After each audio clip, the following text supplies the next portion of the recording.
Hey guys, tonight we're not setting sail into pirate-infested waters. No rum-soaked captains with sunburnt noses, no parrots with attitude problems, and no treasure chests buried by someone who couldn't draw an X straight. Tonight, we're stepping into something much larger, much heavier, and infinitely more real. The day of resurrection, a day every soul will face. But before we begin this journey through time itself, take a second to like the video and subscribe, but only if you truly enjoy these deep, late-night reflections. And leave a comment telling me where you're watching from and what time it is. Somehow it's always 2 a.m. somewhere, and 2 a.m. is when the soul becomes honest, when silence grows loud, and when we start thinking about things we ignore at noon. Now dim the lights. Switch on a fan for that soft, white noise hum. Get comfortable. Breathe slowly. And maybe tuck your feet under the blanket. Not because rats might nibble them tonight, but because warmth makes reflection softer and the heart more open. Let's pause for a moment. Have you ever wondered what will happen on the day the world ends? Not in movies, not meteors and Hollywood chaos, but the real end. When the trumpet is blown, when mountains crumble like sand, when souls rise from their graves barefoot, uncircumcised, alone before their Creator. Tonight, we're walking through the beginning of the end. From the first tremble in the sky, to the final call, to the gathering on a plain with no shade, no crown, no status, where kings and beggars stand equal, their deeds their only clothing. But we won't rush. We move gently, step by step, through signs, scenes, and moments described across Qur'an and Sunnah. Moments that shake the heart, yet remind it why faith matters. This isn't fear for fear's sake. This is awareness, preparation, a reminder that life is short, death is certain, and accountability is real. But mercy is vast. And hope is never denied to the sincere. So breathe. Let the world behind you fade. Let the heart soften, ready to witness what every soul will someday see. Tonight, we uncover the full story of the day of resurrection and why we must prepare for it. Now, let's begin. Chapter 1. The White Earth of Resurrection. A vast, endless landscape stretches in every direction, pure white, smooth and level like no terrain ever witnessed on Earth. No mountains break the horizon, no valleys give depth, no hills offer shelter or shade. The world that once carried forests, oceans, cities, and graves is gone. All that remains is an open expanse, silent and absolute, created anew for a day like no other. Above this world lies a sky unfamiliar to human memory. It is not blue, nor black, nor any color that belonged to earthly sunsets or dawns. It is a sky that speaks of the hereafter, vast, strange, magnificent. Light floods every corner of existence. Not a flicker of shadow remains. There is no corner to retreat into, no wall to stand behind. Every soul stands exposed, every heart known, every secret laid bare. There is no shade here, no shelter, no place to hide, only the reality of what one sent ahead. The pure white ground beneath the feet feel endless, stretching outward like eternity itself.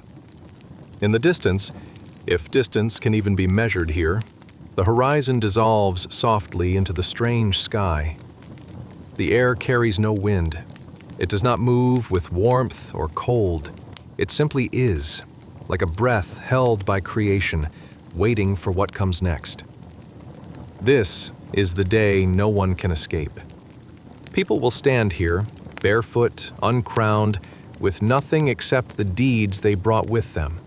Kings and beggars, scholars and laborers, young and old, none different now except in righteousness. Wealth, lineage, fame, and power have faded like dust caught in sunlight. Only truth remains, sharp and clear. The earth holds no imprint of the world before.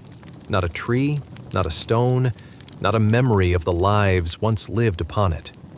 Every attachment, every comfort, every distraction has fallen away. Here, the soul meets itself, unfiltered, unadorned, honest. On this white plain, time will feel unfamiliar. Moments stretch, hearts tighten. The light presses gently yet completely on every being. It does not burn, it reveals. It exposes the inside as clearly as the outside. And in this clarity, every deed once thought forgotten returns like a shadow given form. The believers will remember prayers whispered in the quiet of night, kindness done in secret, forgiveness given when pride resisted. Sadaqah slipped into the hand of one who never knew the giver. Words held back when anger urged release. Nothing was wasted. This new creation holds every record. The earth that swallowed deeds now releases them. The angels who wrote tirelessly now stand with witnesses. The book of each soul opens, page after page, without missing a letter. No one can deny their history here. This white landscape teaches a final truth, that life was never random. Every moment, every step, every breath was moving towards this place, this vast plain where accountability begins and illusion ends. The world of tests is over. The world of truth arrived. Those who trusted their Lord in hardship, who repented after mistakes, who struggled quietly to obey, their hearts will soften with relief. For this is the day promises become reality. Mercy stands within reach. Doors of reward, unimaginable in size and beauty, wait for those who strove sincerely.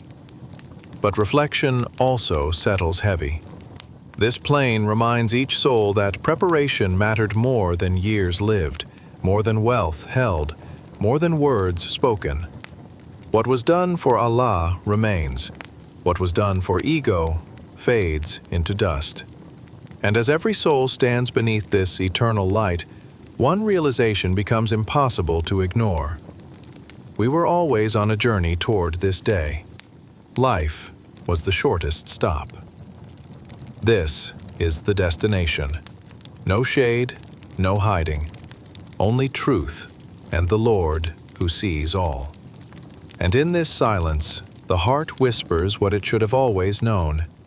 Now begins what truly lasts. Chapter 2. The Gathering of Souls.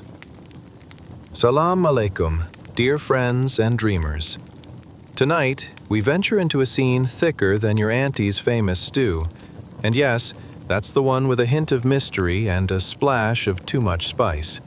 Imagine waking up, not in your cozy bed, but in a bustling, celestial arena that looks suspiciously like it borrowed decor from a cross between a grand bazaar and a cosmic amphitheater. The air buzzes with anticipation, heavier than a toddler after a sugar rush. As we settle into this surreal gathering, let's ponder. If you had to choose your spirit animal for the afterlife, would it be a wise owl, a playful dolphin, or maybe a sloth who just wants to lounge around all day? Now, we find ourselves at the gates of judgment, and quite frankly, it's about to get real. You can feel the electricity in the atmosphere, a blend of excitement and terror resembling the moment before your favorite team kicks off a championship game. Where are your old friends, the ones who promised to help you stay out of trouble, but instead ended up in questionable situations? Ah, there they are. But instead of exchanging hugs, they glance at each other with expressions that are more akin to, "You had one job." You know, like when you forget to put the milk back at the grocery store, despite losing all levels of concentration. As the celestial host prepares to begin this monumental reckoning, let's take a moment. Let's talk about accountability. Imagine the theater of judgment with every soul lined up, surrounded by tomes of their lives, like a series of overly dramatic seasons from a daytime soap. Some show a faint grin, having lived by the motto of treat others as you want to be treated. but others look as if they've just realized they forgot to pay their taxes, adorned with expressions that scream, "Oh no, not this script." Can you hear them? The murmurs of life stories woven into golden threads fluttering in the wind. A bazaar of choices and consequences laid bare. It's like a surprise party where most guests forgot to bring a gift. Now they must recount the best, or perhaps worst, moments that shaped who they are today.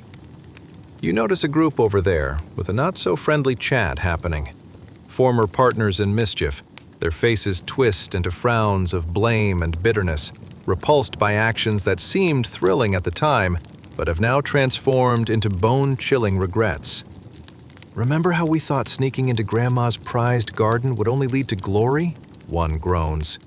"Now look at us, a literal garden of guilt." Ah, camaraderie born from sin, sweeter than a slice of chocolate cake, until the lights flicker on, right here in the cosmic arena, and it's time for the reckoning. Each soul stands before a cosmic scoreboard, like one of those giant screens in a football stadium, showcasing not just stats, but also the heart-stopping moments when a decision turned to folly. You can feel the weight of their decisions pressing against the air, thick like that last piece of cake which everyone swears they just couldn't resist. Meanwhile, those who are mindful and guided one another down the righteous path stand close together, their faces lit with spirits brighter than a summer's day. It seems they're reminiscing about the lighter moments, too, chuckling about times they avoided trouble, like when they skipped the all-you-can-eat buffet because they promised to exercise instead. A guilty pleasure indeed. As the cosmic scale begins to tip, you can almost hear the celestial anthologizers. Fear not, dear souls. We are here to recount every moment. It's like a cosmic Netflix, where every episode was reality television that has the power to evoke laughter, tears, nostalgia, and a little heartburn from past choices. What will your story reveal? They seem to ask.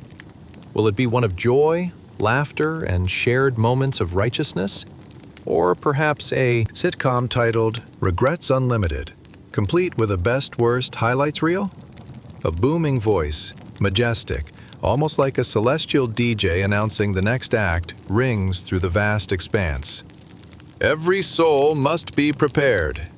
It echoes through your being, a reminder that while paths can twist and turn like a road trip gone awry, ultimately, it's your journey that crafts your essence. Those who ventured in faith, guiding one another, will find solace in their togetherness, while those entangled in mischief may realize the cost of their escapades. And just like that, you feel your heart swell. Because even amidst this cosmic spectacle, there's a lesson to be learned. Every moment, every action, it all weaves together like threads in an intricate tapestry, vibrant with color and texture. You realize that this moment of reckoning is not a way of shaming, but a way of understanding, an invitation to appreciate growth and responsibility. Now, let your eyes softly flutter shut and permit the deeper currents of these ponderings to guide you to restful dreams. May you carry the message of love, laughter, and reflection into your nights. Tonight, let the stories unfold, curling into the serene embrace of your thoughts, leading you into a slumber wrapped tightly in joy and tranquility, always remembering the light of every journey you embark upon. As the echoes of this extraordinary narrative begin to fade, embrace the tranquility of your surroundings. Know that every soul's journey is unique, multifaceted, and woven intricately into the fabric of existence. If you found joy, wisdom, or a hearty chuckle in this journey, feel welcomed to tap that thumbs up, share your thoughts below, and join us again in these mystical tales. Until our paths cross once more in this boundless universe of dreams, may your nights be soft, your dreams be bright, and your heart forever kind. Good night. Chapter 3. A Rainy Resurrection in the Desert Valley. Salam alaikum, dear brothers and sisters. Tonight, we embark on a rather wet adventure that's cooler than your ex's heart, but with a lot more sand. Picture, if you will, a desert valley so dry that even the cactus looks like it's ready for a long vacation. The kind of dryness that makes you wonder if you could possibly start a business selling dust bunnies.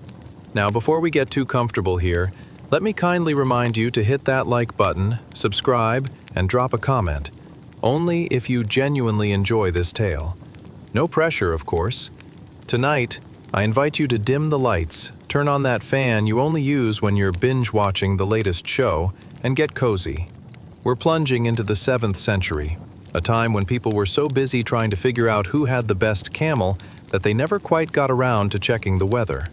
Have you ever thought about how some folks 1,000 years ago might have traded their finest grains for a drink of water?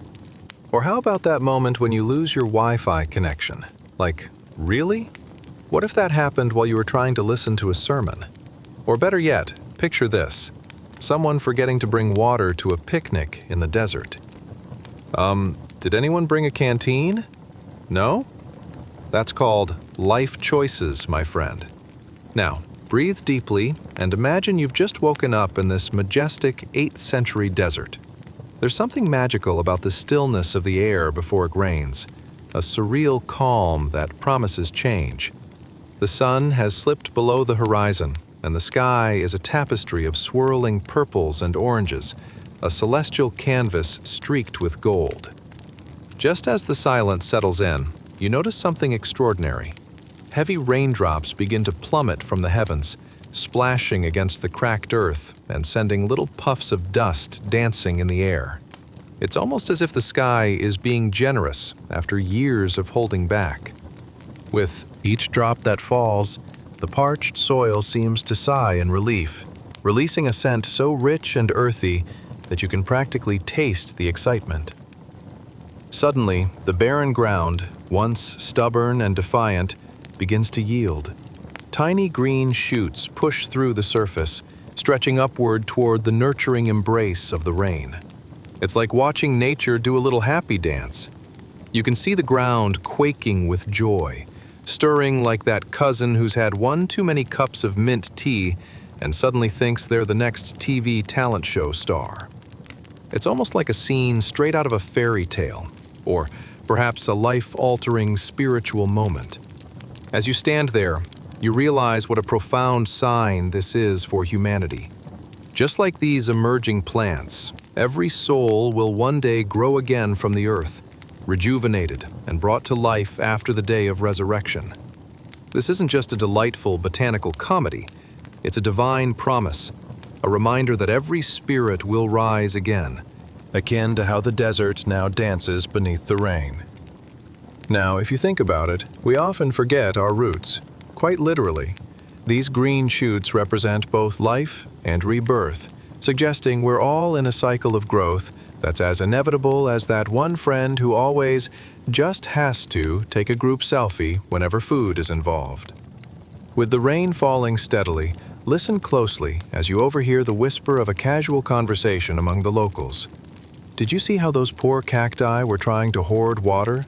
No one can be that selfish.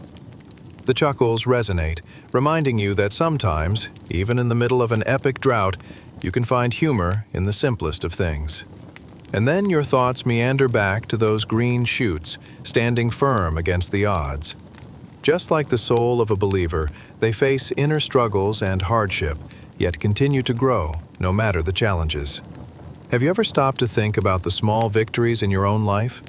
Every time you choose kindness over anger, or patience over frustration, you are, in fact, pushing through your own desert-like moments.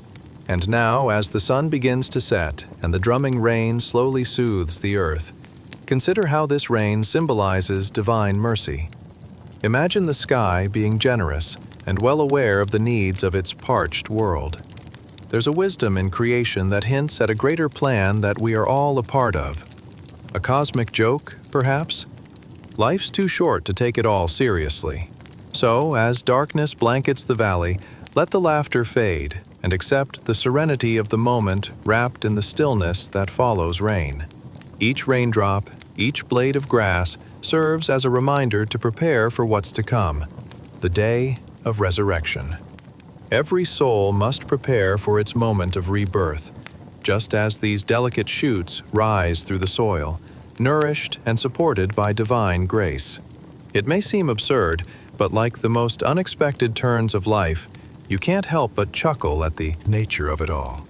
Just when you think the world is completely dry, it throws down a deluge of blessings, reminding you that there's always hope, growth, and humor, even in the arid deserts of your existence. And much like a well-placed punchline in a stand-up routine, life has a way of surprising you when you least expect it. So, take a moment to appreciate the beauty of creation, the quirky unfolding of life, and remember, even in the toughest times, you're never alone. There's always a way to bloom again. That, dear listeners, is the essence of this moment, the profound convergence of life, humor, and the eternal promise of resurrection that lies beneath the surface, waiting for the right moment to reveal itself. Embrace the blessings and get ready for what comes next. As the curtain falls on this whimsical journey through a rain-soaked desert valley, remember to carry these reflections with you. Embrace the growth in your life, even when it's hard to see. Just like the cactus, resilience lies within each of us, waiting for the right moment to blossom. If you've enjoyed this little escapade, don't forget to share your thoughts, like and subscribe, and join us next time for more intriguing stories that sprinkle a little joy into our lives. Sweet dreams as you drift off, resting in the radiant knowledge of rebirth, resilience, and the sprouting laughter of life. Until next time, may peace and blessings be upon you all. Chapter 4. The Awakening of Ancient Threads. Salam alaikum, dear brothers and sisters. Tonight we find ourselves on a thrilling journey, one that's spookier than your cousin's Halloween party, especially if you've ever had a conversation with a pumpkin. Imagine this: centuries of life buried beneath the earth, patiently waiting like that one sock you lost in the dryer. Or perhaps like the ancient wisdom waiting in a dusty library, never lending itself to the curious. Now, before we dig too deep into this captivating tale, I encourage you to hit that like button, subscribe, and, only if you genuinely enjoy this little story, drop us a comment. Just know that sharing the love of stories keeps us all connected, like those questionable yet super fun group texts we can't seem to escape. Ready? Dim the lights, switch on the fan, because trust me, it's going to get a bit earth-shattering here, and settle into that cozy corner of your world. Have you ever wondered what it must have been like to be out in the wilds of Arabia in 610 AD, frantically searching for a way to avoid skunk or scorpion while deciding whether that last drink of water was worth sharing? Or perhaps, what if you tried to haggle over the price of a bunch of dates only to realize you'd run out of coins? What about the moment when your camel just plain refuses to budge and you realize its stubbornness far exceeds your own? Has anyone ever convinced you to share a ride instead of documenting your epic camel journey on social media? Well, think no more, because congratulations, you've just woken up in the heart of the 7th century, when news traveled slower than a tortoise with a sunburn. The sun is just peeking over the dry, cracked horizon, appearing like the most determined alarm clock you've ever encountered. You can sense that something is amiss today. There's a tension in the air, a slight hum, as if every silent prayer and hidden wish is just waiting to burst forth. Beneath your feet, the dry earth hides the remnants of an ancestor long forgotten, a tiny tailbone that's been patiently resting for centuries. It's like that last piece of cake that refuses to be thrown away, storing potential energy and, one might say, an incredible secret. Just as you ponder whether to step lightly or stomp to make a scene, a sudden blast of sound fills the air. Imagine a trumpet that could wake the dead.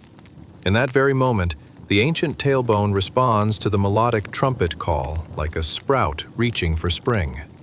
Suddenly, the ground beneath you begins to stir, as though the earth itself has taken a whimsical gasp of breath. Tension crackles through the air, generating a symphony of rustling dirt and light as this humble remain gets busy. Can you picture it? Nature's own version of a Netflix reboot indeed.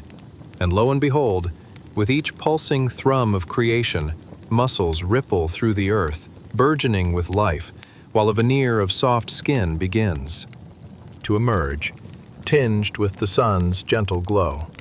It's as if the earth is playing its own version of Extreme Makeover Humanity Edition. And let's just say, the unveiling is nothing short of fabulous. You can hear the familiar call of a bird overhead. It's chirping a commentary on this exciting reawakening. What's going on down there? Did I miss the party? It seems to say.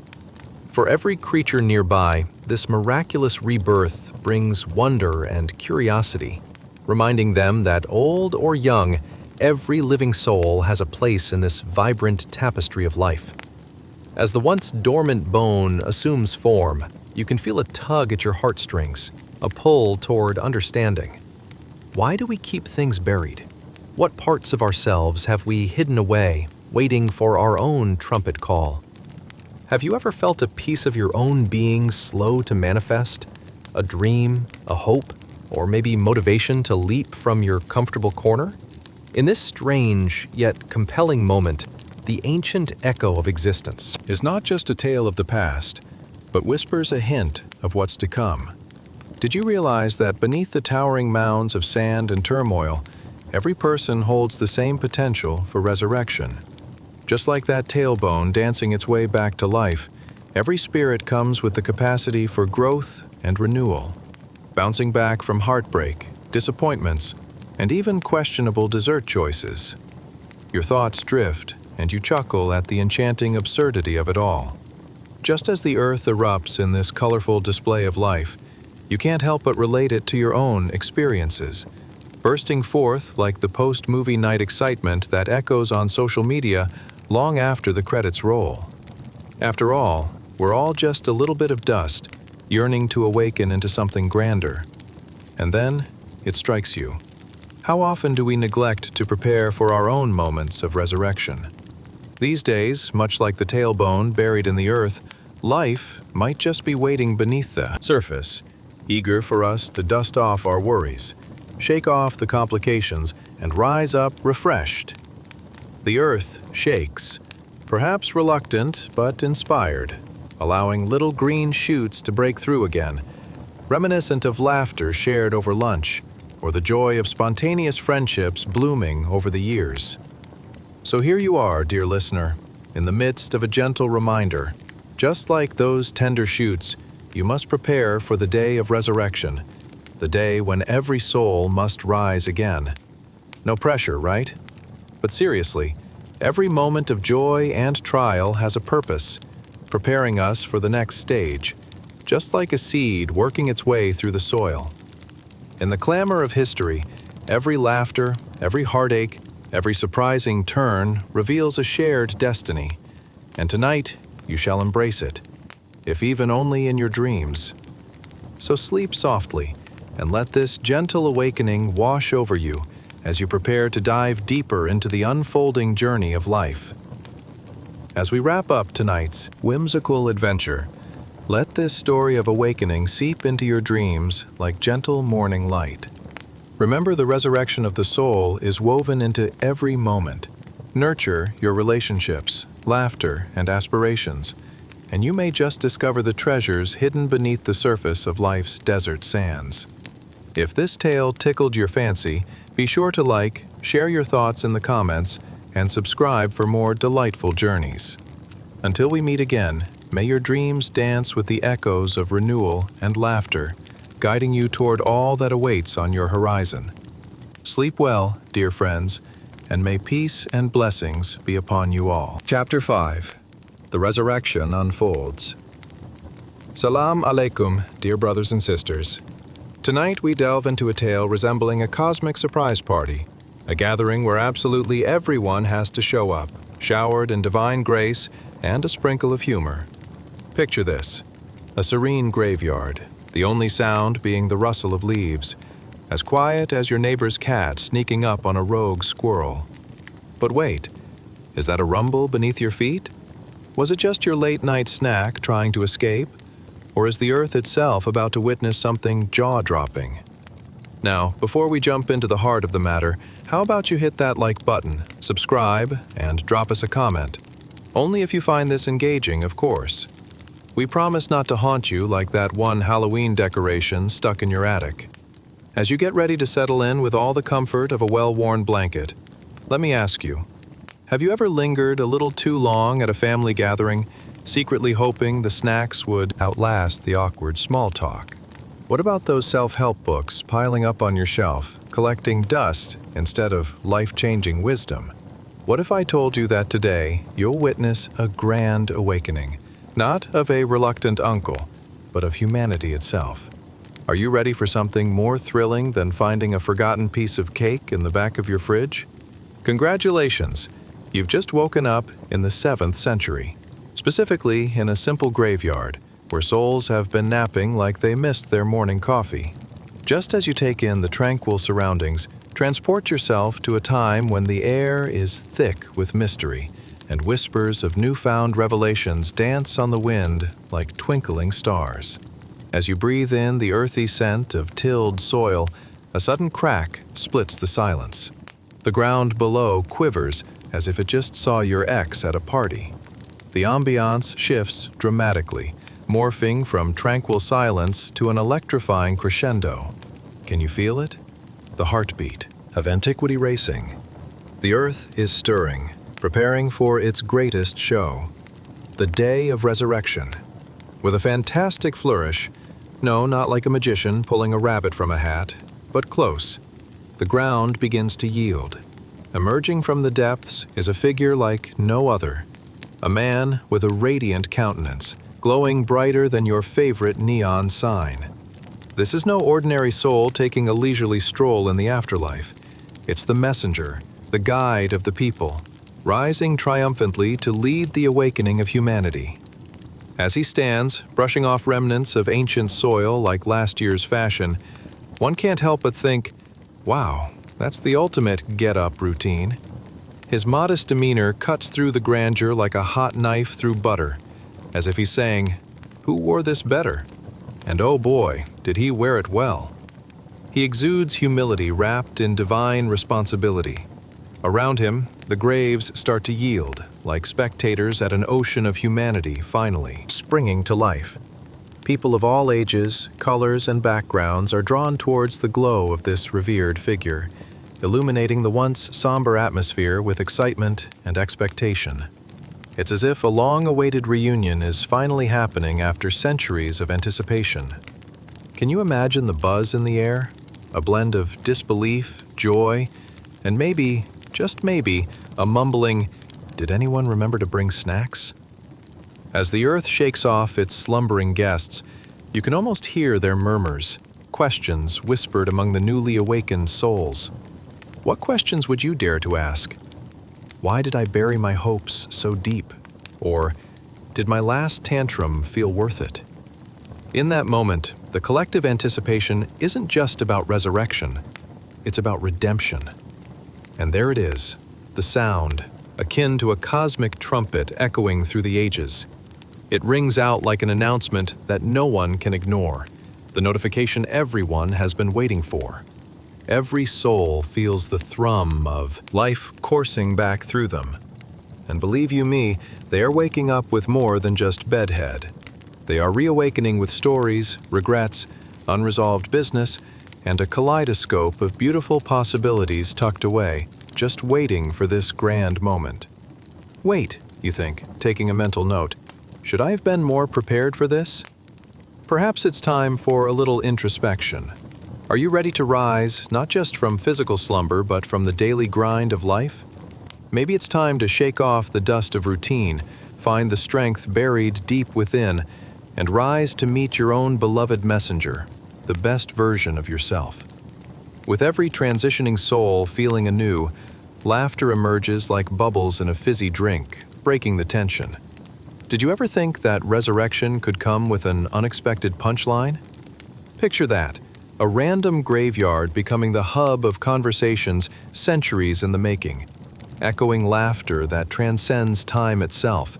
It's a revival of initiation and awakening, not merely from earthly slumber, but from collective ignorance, bringing hope to humanity. And as our glorious figure gestures towards the skies, showcasing the promise of growth, renewal, and opportunity, you can almost hear the collective heartbeat of mankind syncing in rhythm. All this fuss over heaven, hell, and everything in between is just a natural call to rise up and reclaim your place in this elaborate tapestry of existence. The air thickens with the sweet essence of rebirth, as if the universe itself is embracing the awe of creation. So, dear listener, as you drift into slumber tonight, let this awakening linger in your thoughts. Simply reflect on this resurrection, one not rooted in fear, but wrapped in warmth, renewal, and hope. Every revival begins with the possibility that, just as the earth cradles all life, you too can foster the spirit within you to rise, rejuvenated and spirited, embracing each day as it comes. As we gently close tonight's story, let it echo in your dreams like the whispers of the awakening souls. Remember, the day of resurrection is not merely a tale of the past, but a call to action, a reminder for us to prepare ourselves, to nurture our inner light, and to embrace resurrection in our lives every single day. If this gentle adventure captivated your heart, don't forget to like, share your thoughts in the comments, and subscribe to join our future journeys. Until we meet again beneath the stars, may your dreams be filled with the promise of awakening and the warmth of joyous laughter. Sleep soundly, dear friends, and may peace and blessings be upon you all. Chapter 6. The Radiant Robes. Salam alaikum, dear friends. Imagine a scene more dazzling than your auntie's backyard barbecue, where everything turns into a culinary competition. Seriously, why does she always insist on pineapple on burgers? Tonight, we journey to a realm far beyond ordinary barbecues, into the magnificent realm of the Day of Resurrection, where things get a touch more celestial and a bit more glow-in-the-dark. Prepare yourself for a cosmic event that makes any family reunion look as mundane as filing taxes. Picture this: two noble figures at the center of a brilliant white plain, standing there like the best-dressed guests at a wedding. Only this wedding is of cosmic significance. As you find a comfy spot, dim the lights, maybe grab a snack or two, just in case celestial gossip arises. Let us explore the glorious scene unfolding before your very eyes. Now, let me ask you, have you ever felt like you absolutely nailed a presentation, but the audience remained quieter than a library on a Monday morning? Or perhaps been all dolled up, confident, only to notice you were the only one wearing something a bit too extra? What if I told you that our two noble figures here, one the father of prophets and the other the final messenger, are about to pop out of nowhere in celestial garments that appear more like the best outfit from a high-end fashion gala than anything you've ever seen in your life? But wait, we haven't touched down yet. Congratulations, you've just woken up in that surreal moment of divine serenity, the Day of Resurrection, where everyone must show up. But mind you, not everyone is dressed quite as splendidly as our two guests. As the mystical vibes envelop your presence, you might wonder, what wardrobe malfunction could possibly occur in a realm where everyone is drifting about in their birthday suits? Not that anyone's judging. It's all about that divine preparation, right? Yet, it's not about how fabulously you adorn yourself on this day. It's about the soul you carry. And oh, do you feel that gentle tug at your being? It's as if the universe is whispering, prepare yourself. This isn't just any ordinary day. Keep your eyes peeled. First, behold the father of prophets, a figure radiant as the sun breaks free through the soft morning fog. His presence lights up the surroundings like your overly lively neighbor's holiday decorations. Outfitted in celestial garments of surpassing beauty, he radiates such warmth that you question if it's too soon to say, wow, that's a real glow-up. His aura is calming, filled with grace, and there, standing tall beside him, is none other than the final messenger, Muhammad, peace be upon him. Draped in heavenly fabrics, emanating light that could put even the flashiest smartphone camera flash to shame. Can you imagine their banter? Do you think the father of prophets turned to the messenger and cheekily asked, "Dude, who styled you? I need that contact." As their laughter harmonizes with the heavenly choir, the rest of humanity stands in awe, observing this majestic sartorial display, while tombs all around burst open like surprised baked goods fresh from the oven. As the camera pans out, additional souls float upwards, each wrapped in a shroud of simplicity.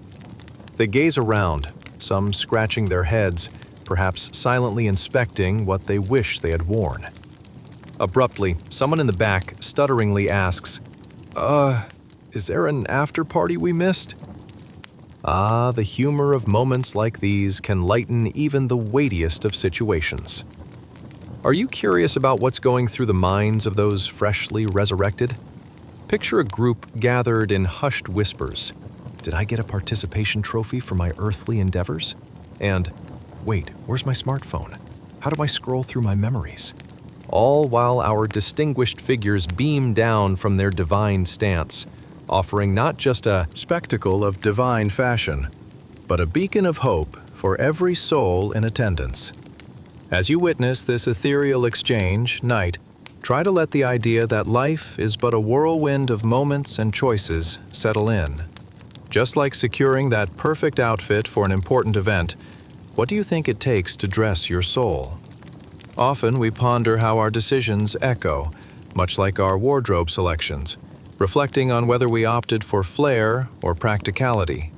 In this surreal gathering, the Father of Prophets and the Final Messenger stand together, not merely as figures among the crowd, but as guiding lights for souls navigating the profound depths of existence.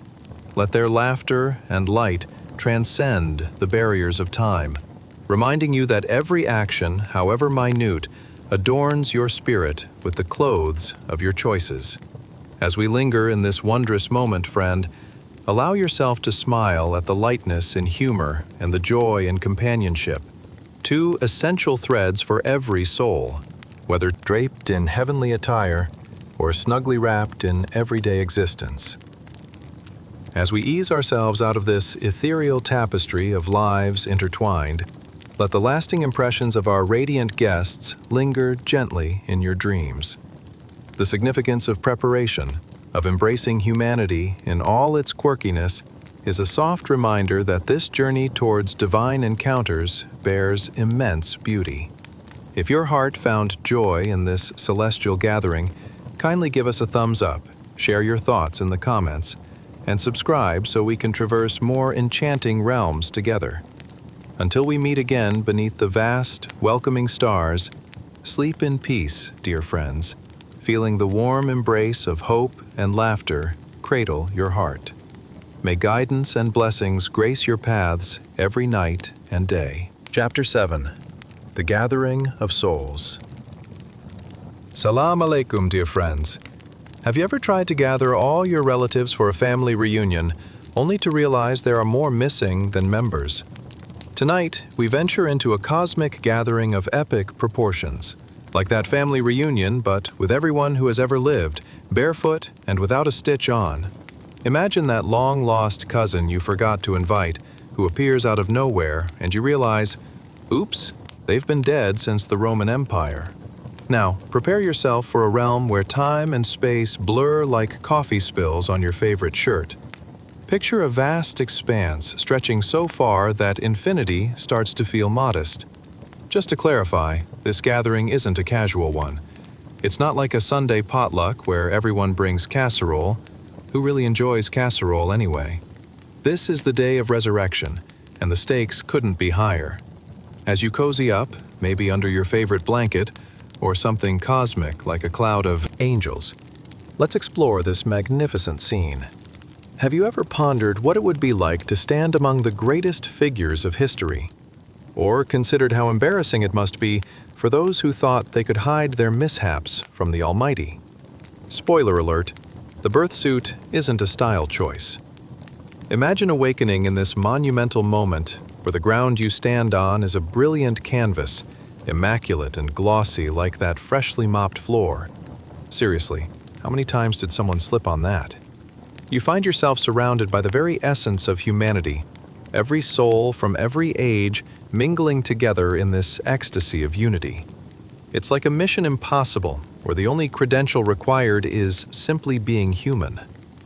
Since we're on the topic of modesty, or the shocking lack thereof, every single person, prophets, kings, bakers, and even that one guy from the office whose coffee you mistakenly finished, is standing there as they came into the world.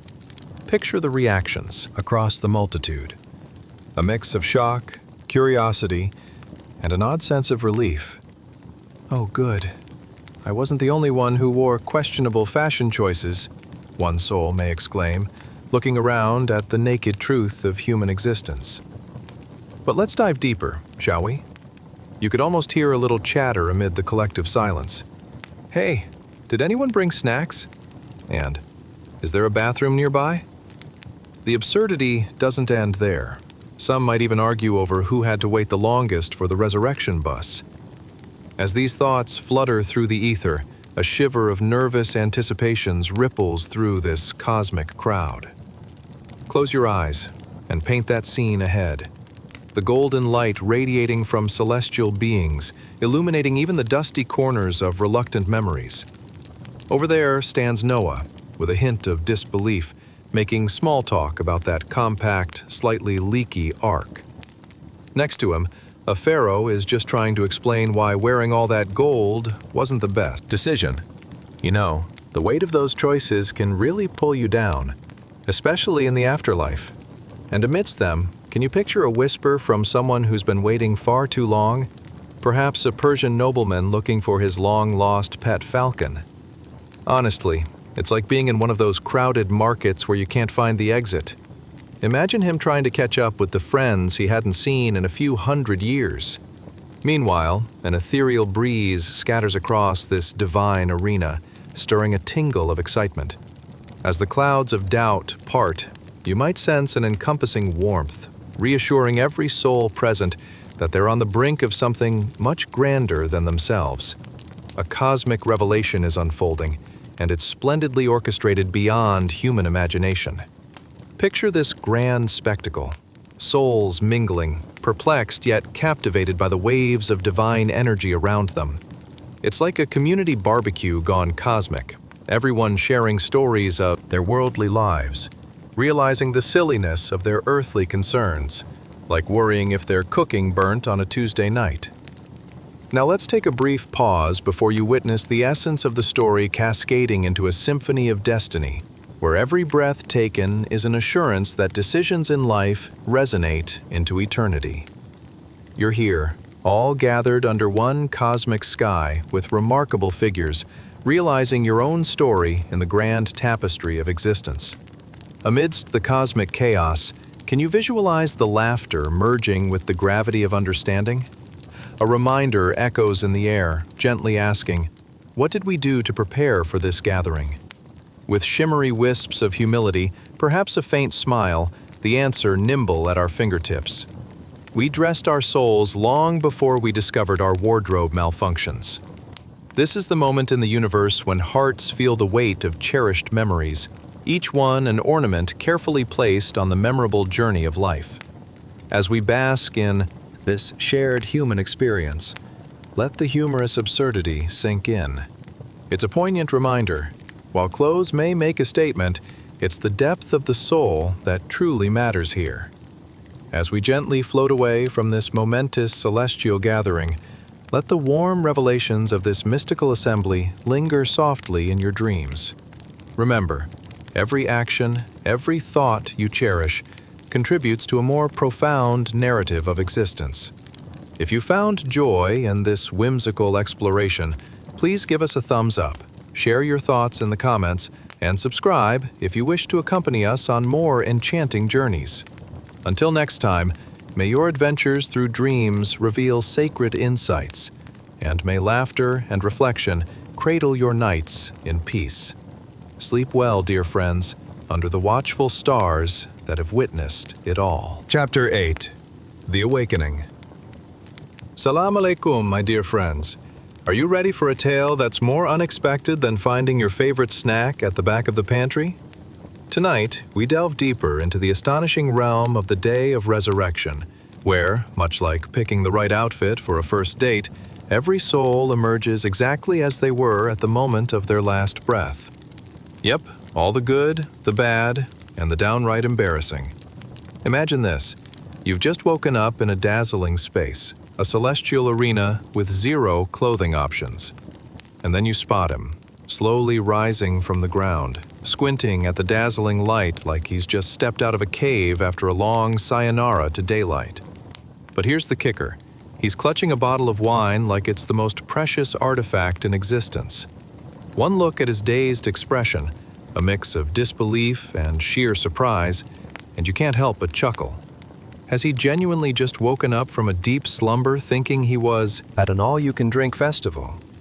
Onlookers around him giggle softly, exchanging knowing glances. What a sight. There stands a man whose life choices are unfurling in technicolor for everyone to see, like a Netflix channel dedicated purely to cringe moments. The air around him seems almost thick, with the aroma of regret mixed with, was that yesterday's kebab? The crowd shuffles, some with bemusement, others struggling to suppress snickers. What's with his fashion sense? Is that a grape-stained tunic from last Thursday's gathering? Let's talk about this mystical atmosphere, a bazaar of souls. The scent of aged wine, now sweetly mellowed, wafts through, mingling with the nostalgic perfume of past gatherings. An olfactory time machine. You hear the gentle rustle of wings, not from birds, but from angels, gliding gracefully overhead, perhaps wondering if they should tell this chap that the afterlife dress code is strictly soulful, not sauced. It's worth noting that waking up in this surreal place is not exactly how you remember your last party. You didn't expect to join a lineup of souls presenting their life stories like contestants on a talent show. What was this man's show-stopping act, you wonder? Probably themed around his grape-sipping shenanigans, leaving his past with a vast vineyard to reminisce about. What a life! The commotion rises as other souls begin to jostle into view. "Hey, look! It's the guy who always borrowed my spices!" shouts a soul from the crowd, remembering the antics of their earthly existence. Laughter dances on the crowd's lips as hands clutch at bellies. Was that a playful retort about a five-star dinner gone terribly wrong? How intriguing that even in the most serious of works, after the ending script of existence, humor still stitches us together. Despite his botched appearance, you can't help but admire the undeniable bond he has forged through his earthly spirit. Life wasn't all about those drunken afternoons, after all. His is a narrative of mistakes, laughter, and perhaps an underestimated talent for grape-drenched karaoke. Who would have known? The crowd seems to swell with understanding. Beneath their vacant attire lay stories, parables waiting to be told. Yet in the midst of this whimsical chaos, thick with the air of camaraderie, there's a curious notion wafting through.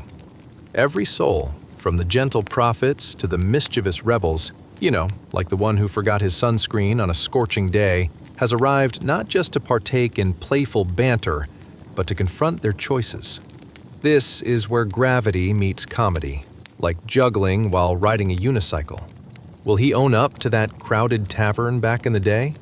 Will he defend those wine-stained moments that colored his legacy? Decisions.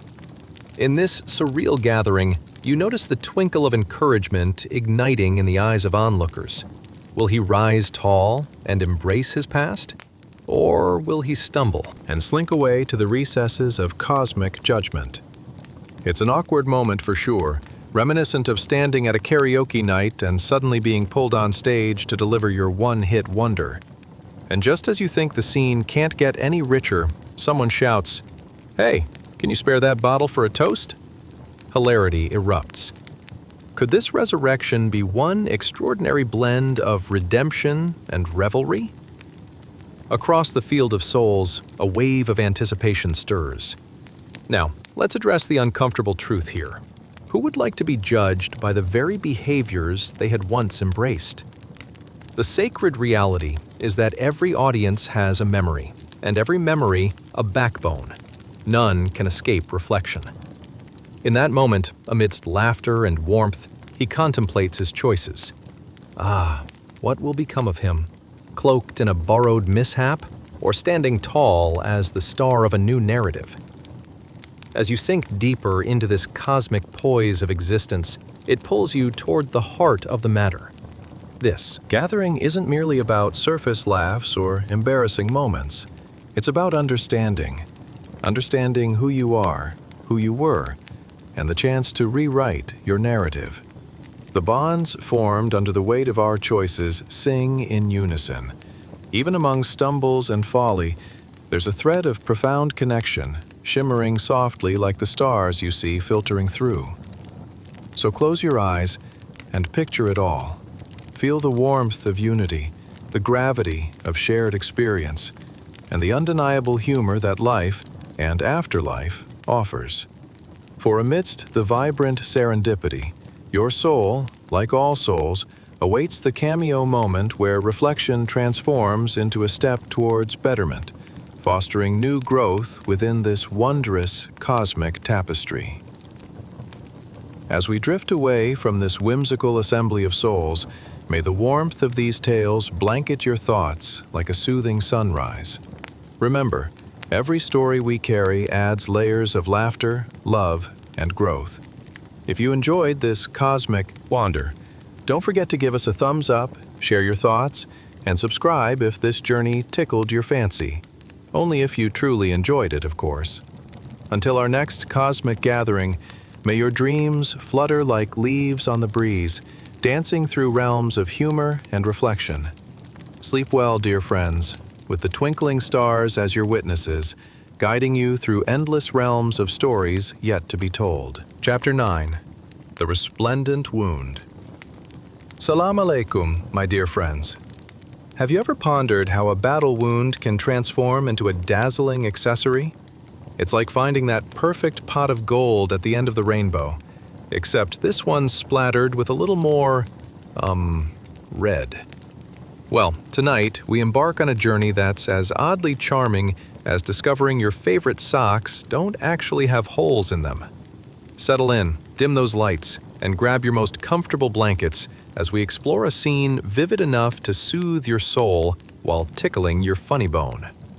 So, imagine yourself in this glorious moment of history, nestled somewhere between 610 AD and 632 AD, the prophetic era of Islam, a time rife with drama, valor, and the kind of camaraderie you don't often get at your local potluck.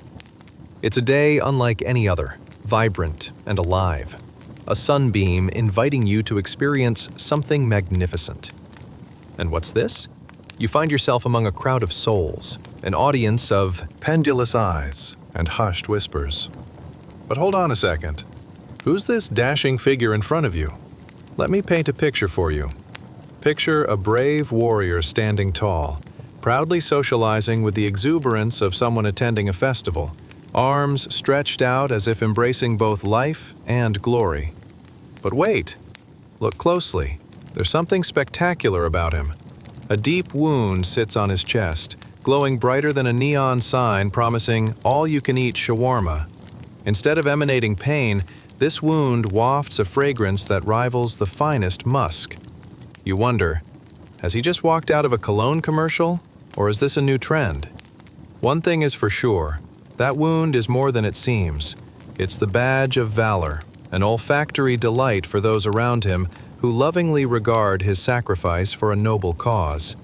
It's fragrance straight from the heavens, folks. Did he achieve this olfactory victory in battle, or was he secretly practicing his scent-splashing skills? As you gaze upon him, a soft laughter rolls through the crowd like a warm breeze. Did someone leave the spice market open? One soul murmurs, and another chimes in dutifully. Goodness, that's not just a wound, that's a fragrant accessory. What's next, a cologne line called Valiant Rainbow? You can't help but chuckle gently, picturing himself atop a grand throne of backward-talking florists, flaunting musk-splashing technique. Now, imagine the atmosphere. The air thick with a blend of camaraderie and humor, punctuated by men and women exchanging tales of valor like they're trading sandwiches at a picnic. You hear the distant clinking of swords and a gentle rustle of garments. Yet instead of fear, the mood is buoyant, as if everyone is reminiscing about a lighter side of severe battles. And as you drift deeper into this fanciful gathering, you can almost taste the aromatic notes of adventure that waft from his resplendent chest wound. It's like strolling through a marketplace where spices are traded for similarities and stories from the past. "Who knew that valor could smell this lovely?" someone intones, causing another ripple of laughter to echo throughout the crowd. But beneath this laughter lies a deeper lesson. Each soul here, including our stylish warrior, holds tales, wounds of both body and spirit that shaped them, stories woven into the fabric of existence. You might ponder, what if his life could speak? Would it be a series of tales adorned with flamboyant fragrance, or the sobering truths of battles fought both inside and outside? See, this warrior's display isn't just one for beauty or bravado. It highlights the importance of preparation, be it for strength, character, or a delightful perfume collection. With each laugh, the crowd encourages him. It's an unspoken understanding that his story, like theirs, is one woven with complexity. Would he dwell on his painful past, or would he turn his mishap into a lighthearted jibe about cologne choices available at the local bazaar? "Would you like to try my new fragrance called Valiant Victory?" You can practically hear him asking, laughter rippling through the audience like a lively stream. Should he embrace his shocking new signature scent warmly, or should he make light of it in the most wholesome manner? It's a delicate balance that invites introspection even amongst the jovial souls, all while keeping the spirit alive. As the humor builds, a thought lingers in the air. Beneath all the light-hearted banter, it's an empowering reminder for every soul to prepare, to embrace the narrative of their lives, much like this magnificent warrior who stands before you. It serves as a grounding sign of the journeys we embark upon, sometimes offering the sweetest fragrance born from the deepest wounds. So, drifting into the warmth of your own cozy space, let the rippling laughter echo in your mind while you transition from wakefulness into the gentle embraces of slumber. For in this shimmering tapestry of unity, you too hold valor, aroma, and a heart that beats with tales yet to be told. A reminder that every soul, like every scent, has a story worth sharing. As we gently float away from this gathering of fragrant warriors and humorous tales, let your heart be as light as their laughter. Remember, dear friends, every tale, whether fragrant or not, carries within it a sprinkle of wisdom, an aroma of understanding, and laughter that lights the path ahead. If you've enjoyed this aromatic journey, do us a favor.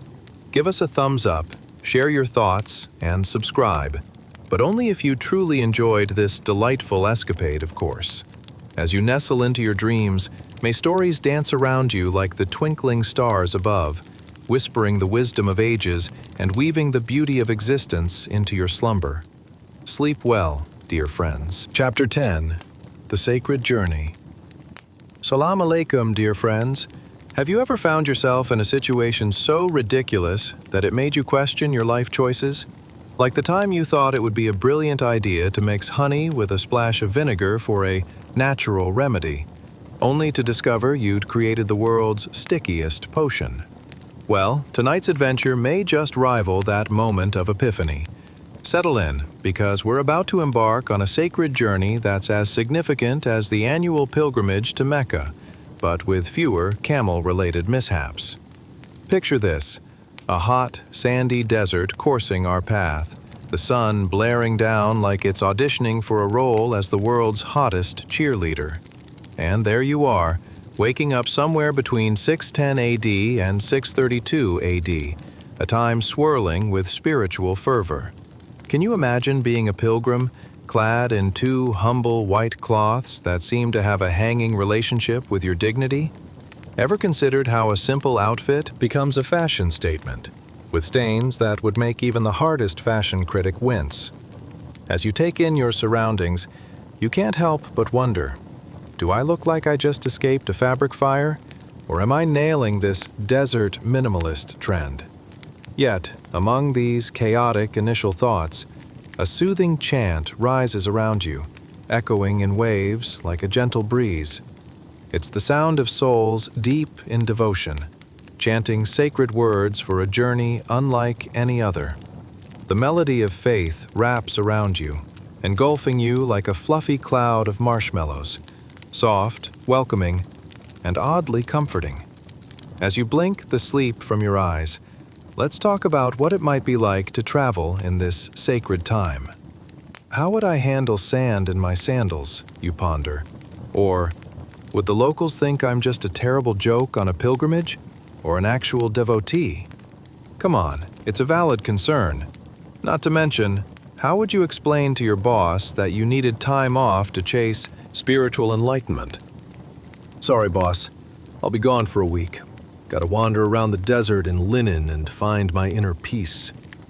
Yeah, good luck selling that. Now, you've just woken up in 632 AD, the sun kicking it at its zenith, glorious yet relentless. The air is infused with the fragrant incense wafting from nearby tents, offering a sweet reminder that it might be time for a nice cup of herbal tea after this journey.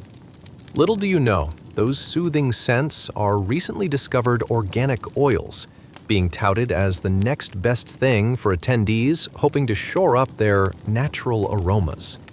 But let's save the marketing pitch for later. As the soft chants continue, you start walking toward the heart of devotion, the sacred house of God.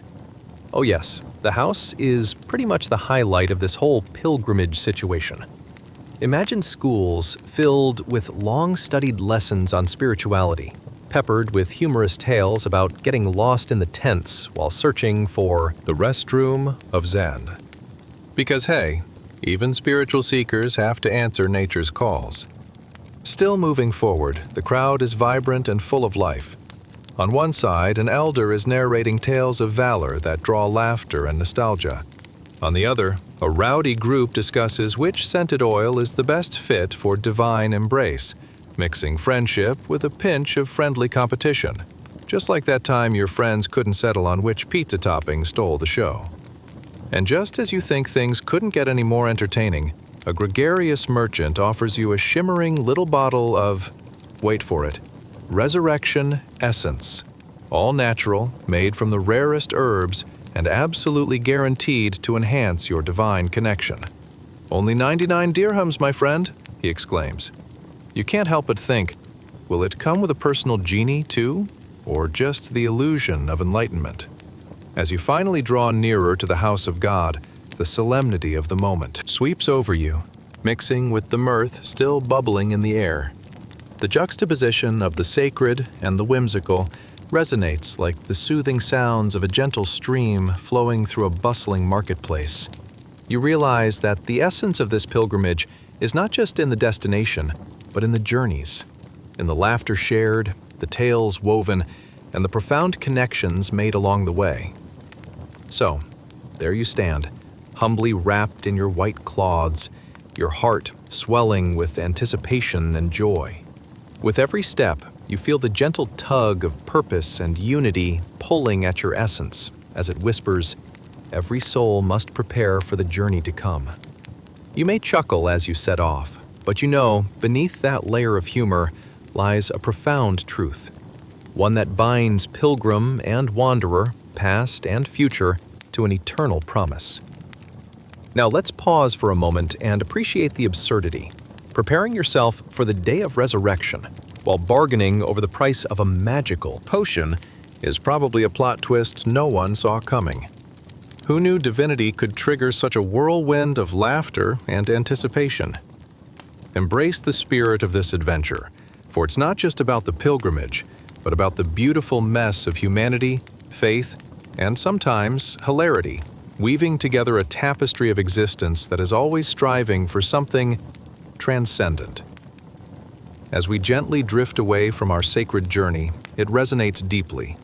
Preparation, laughter, connection. These elements are part of our beautiful dance of devotion. So take a moment, dear friends. In the tranquility of your dreams, may you carry the essence of faith and laughter that transcends time. A reminder that your individual journey is intertwined with the souls of those around you. If this playful pilgrimage sparked joy in your heart, do us a solid.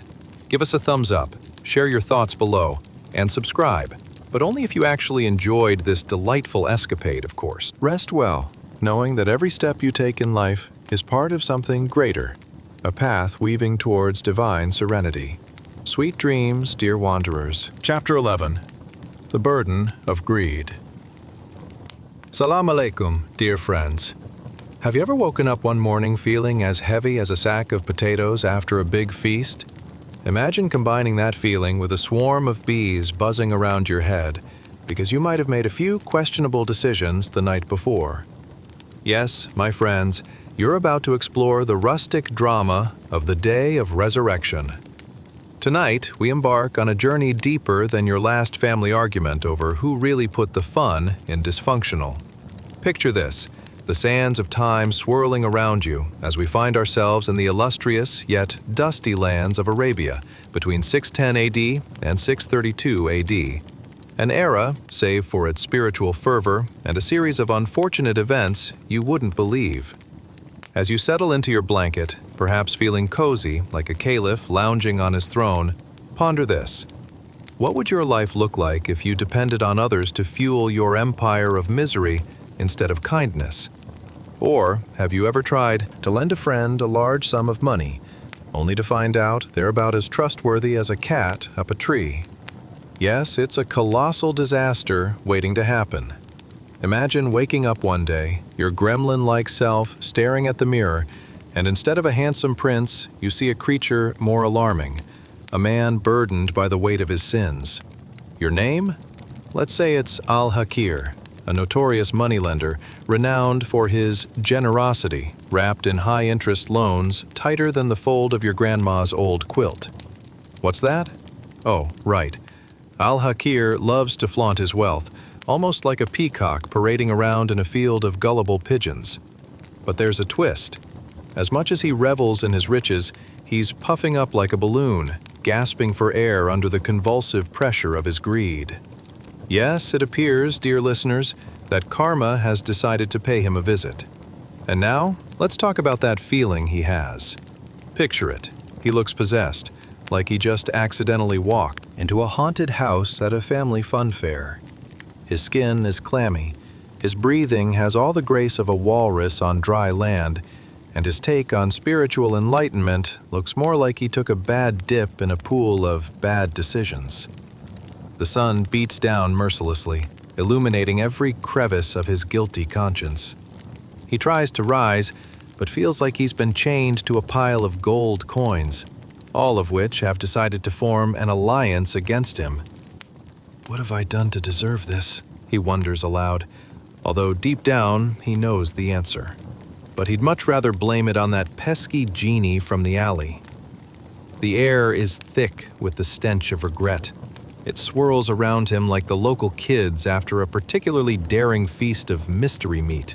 And let's not even get started on how his neighbors are viewing him like he's wearing last year's fashion. Out of style, out of luck, and too caught up in his own web of deceit.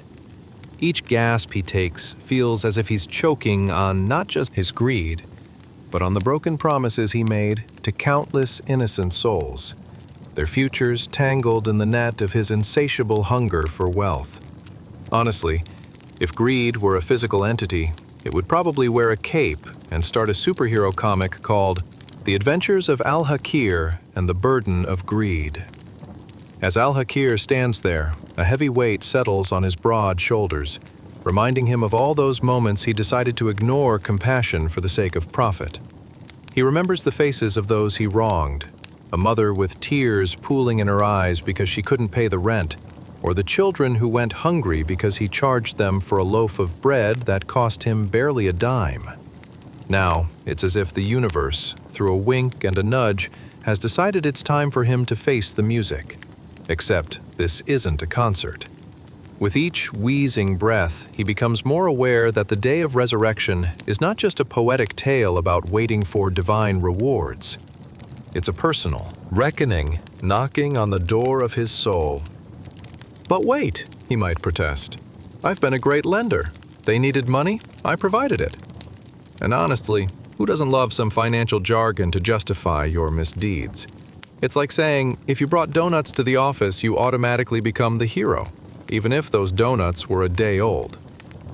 Little does Al-Hakir know, it would take more than a dozen donuts or a decent 401k to shuffle him into the kingdom of good conscience. In fact, those high-interest loans he once thought were pathways to heaven have now become toll booths on a road to perdition. Oh, but divine justice has a way of balancing the scales, whether Al-Hakir wants it to or not. Now, let's look at our forlorn protagonist. I mean, there's nothing quite as funny as watching a man-stuffed scarecrow frantically swim against the current of his own making, right? The irony is palpable, folks. One moment he's holding court with his stack of coins, and the next moment he's sunk in spiritual quicksand, trying to claw his way back to a life he thought was just for the taking. So, here we are, dear listeners.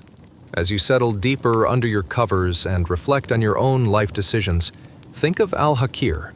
Could you relate to this poor fellow, grappling with the weight of his actions? Perhaps wondering if you, too, might one day find yourself in the proverbial scales of justice. Now, close your eyes and drift into dreams where every shiny coin reminds you not just of wealth, but of heart, generosity, and the very fabric of kindness that stitches our existence together. Because perhaps it's not just about money, but the genuine wealth of compassion we carry within. Now that's a priceless treasure worth preparing for. And so, as we draw the curtain on Al-Hakir's tale, let it serve as a gentle reminder that every soul must indeed prepare for their own journey ahead. May we always choose compassion over greed, laughter over despair, and memories that warm our hearts instead of chain us down. If this whimsical excursion into the day of resurrection tickled your funny bone or sparked your curiosity, please give us a thumbs up, drop a comment, and subscribe to our channel. After all, only if you truly enjoyed riding this absurd, delightful wave of storytelling should you share the love with others.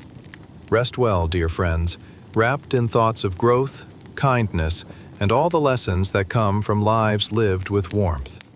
Sweet dreams await, illuminating your path toward a brighter tomorrow. Chapter 12.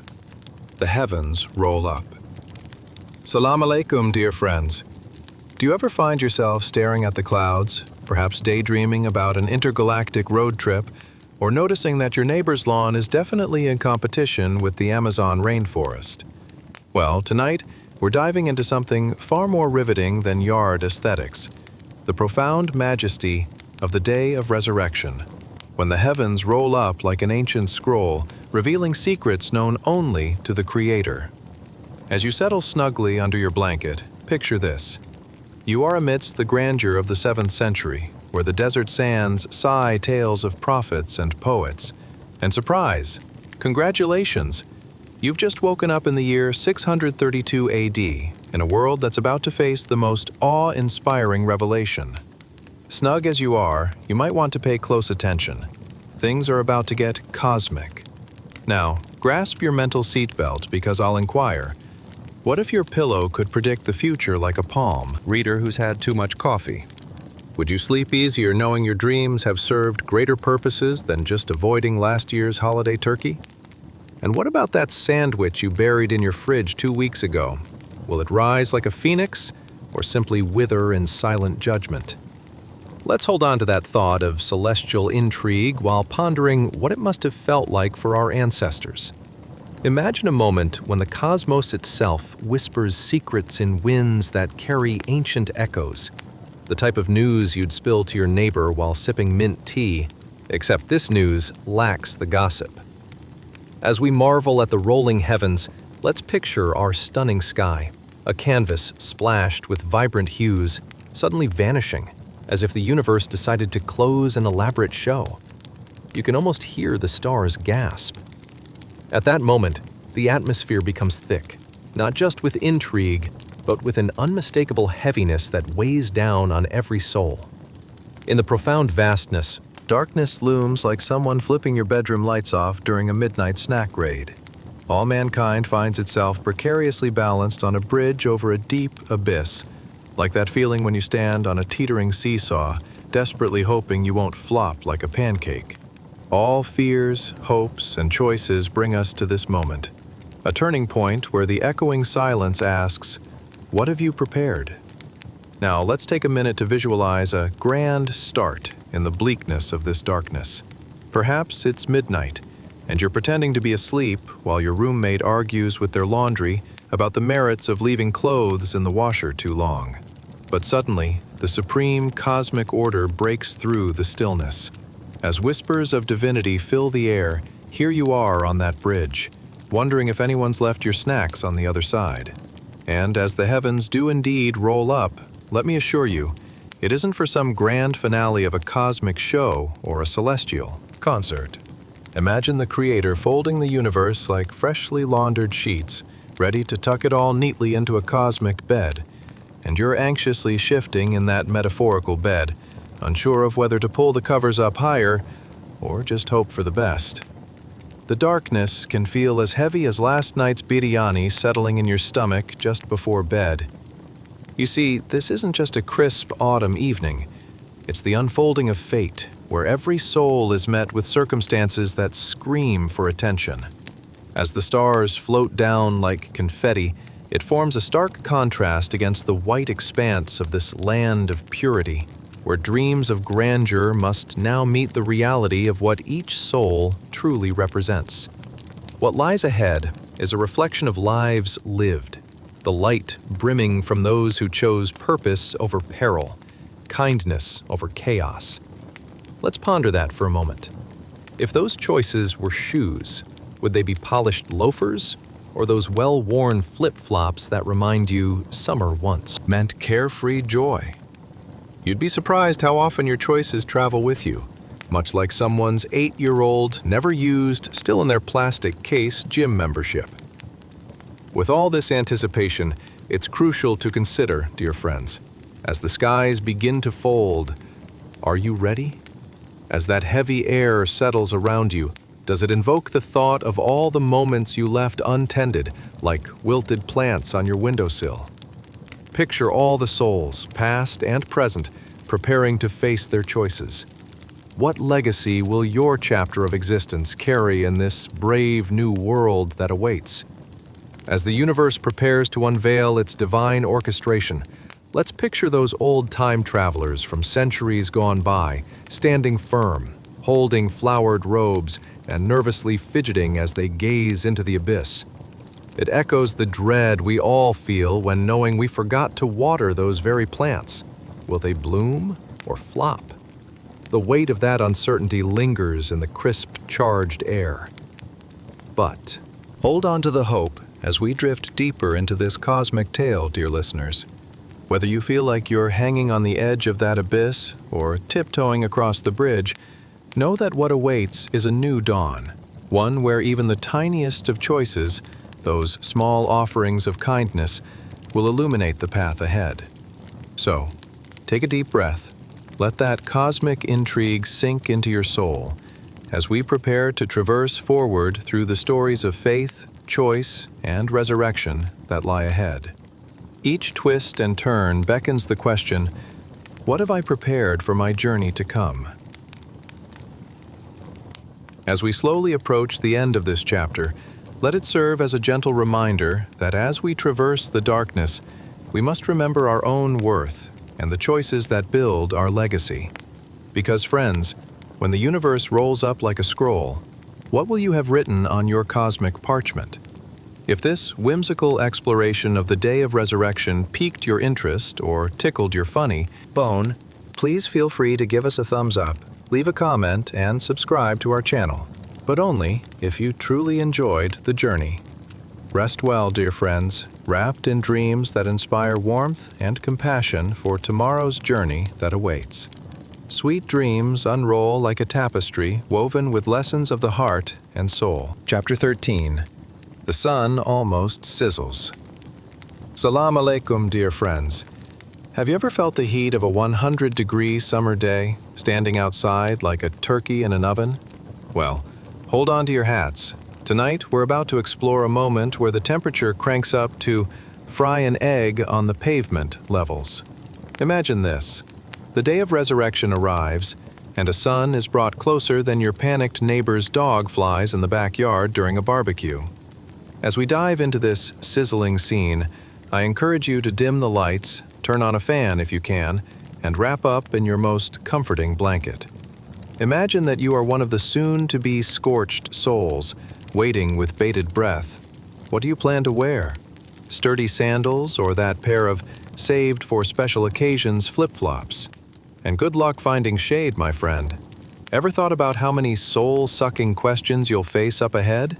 Did you brush your teeth before bed or choose to cleanse your soul with midnight snacks while pondering the mysteries of the universe?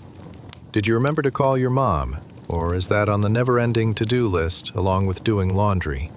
Congratulations, friends! You've just woken up in 632 AD, the dawn of an era where the heavens shake and everything you hold dear is brought to light. As we prepare for the day of resurrection, let's imagine the sun looming close above us, making even the camels fidgety and asking for a cool drink. Now, can you feel that sting? The day becomes a furnace, and the world seems to transform into a desert baking under the sight of the nearest star that seems to take pleasure in making our lives more dramatic. Blinded by an intensity that would shatter anyone's sunglasses, or at least make them wish they had a good pair, every soul stands beneath this gargantuan sun, while the ground becomes a sizzling surface, reminiscent of a sidewalk left in the hands of an eager griddle. Ah, the smell of burnt dreams mingles with the tangy scent of desperation in the air. The once harsh light makes recall those final minutes of your favorite fairy tale, that moment when the hero realizes that even the smallest actions echo in eternity. So, as brightness washes over, you have to admit, well, this is a little toasty. Can you hear the sun laughing? It almost sounds like the world's most obnoxious alarm clock, or worse yet, a family member at a reunion recounting that one embarrassing story that you wish would take a permanent vacation. So what's anyone doing at this moment? What are those humble souls around you expressing while turning up the heat for all to bear witness?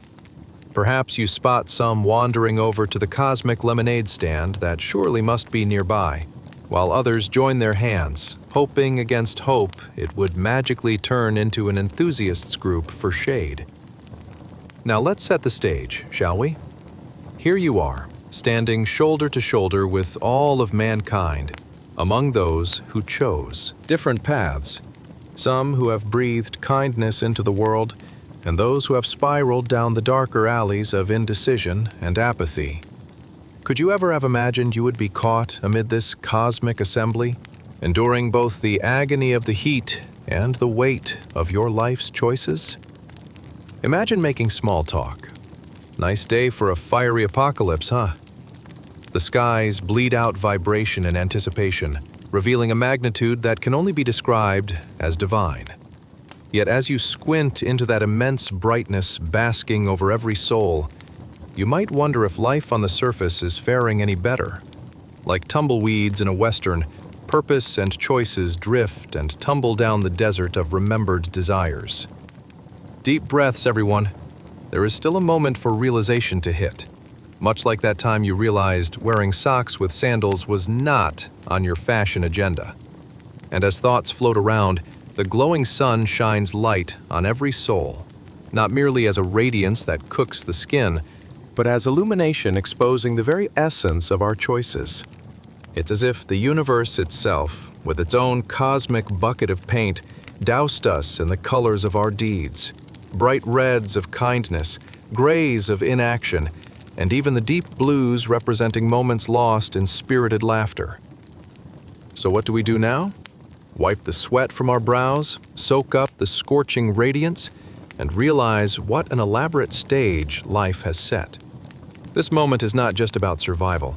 It's a call to recognize where we've tread, the paths we have chosen, and the love we have shared, or perhaps those awkward encounters we'd rather not mention.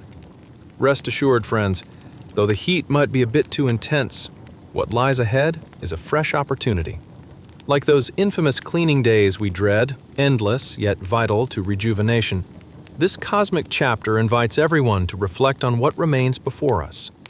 Choose carefully which footprint you wish to leave behind, much like deciding between deli meats for your breakfast sandwich the day after ordering takeout.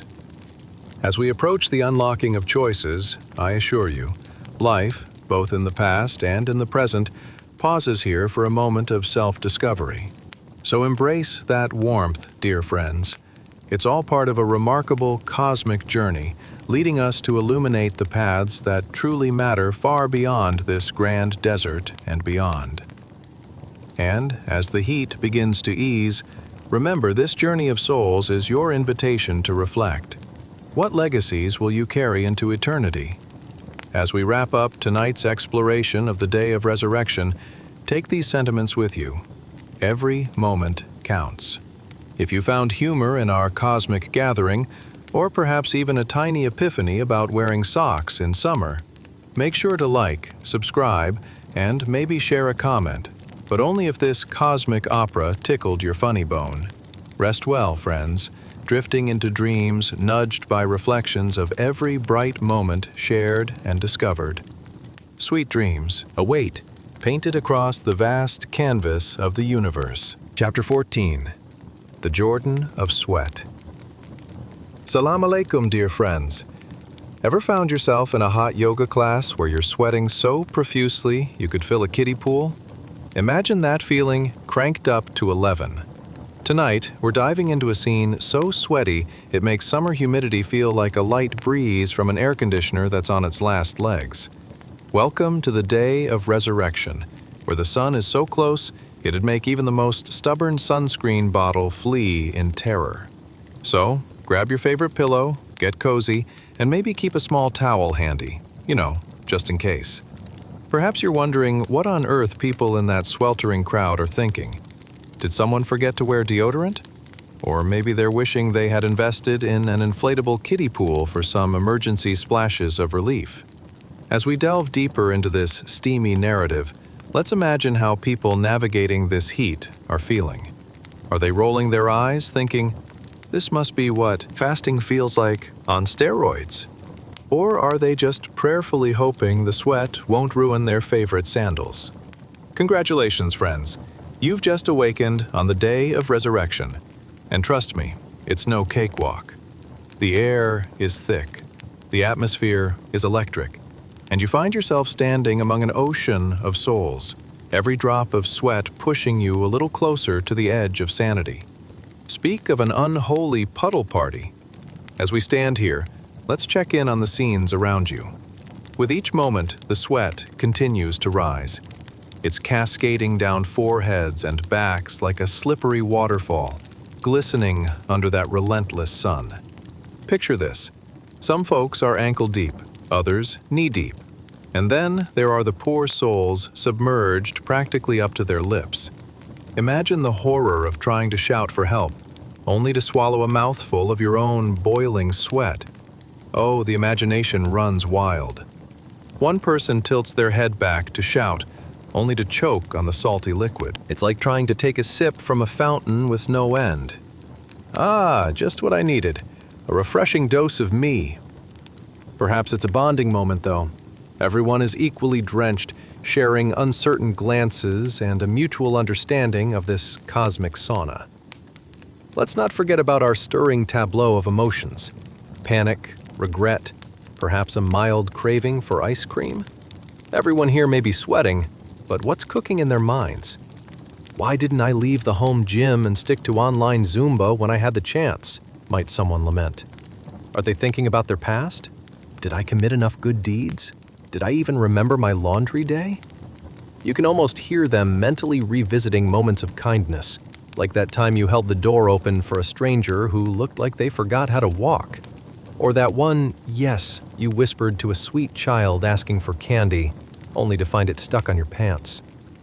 All around you, you can see the sweat-saturated expressions of introspection. It's like a never-ending group therapy session under blazing sun.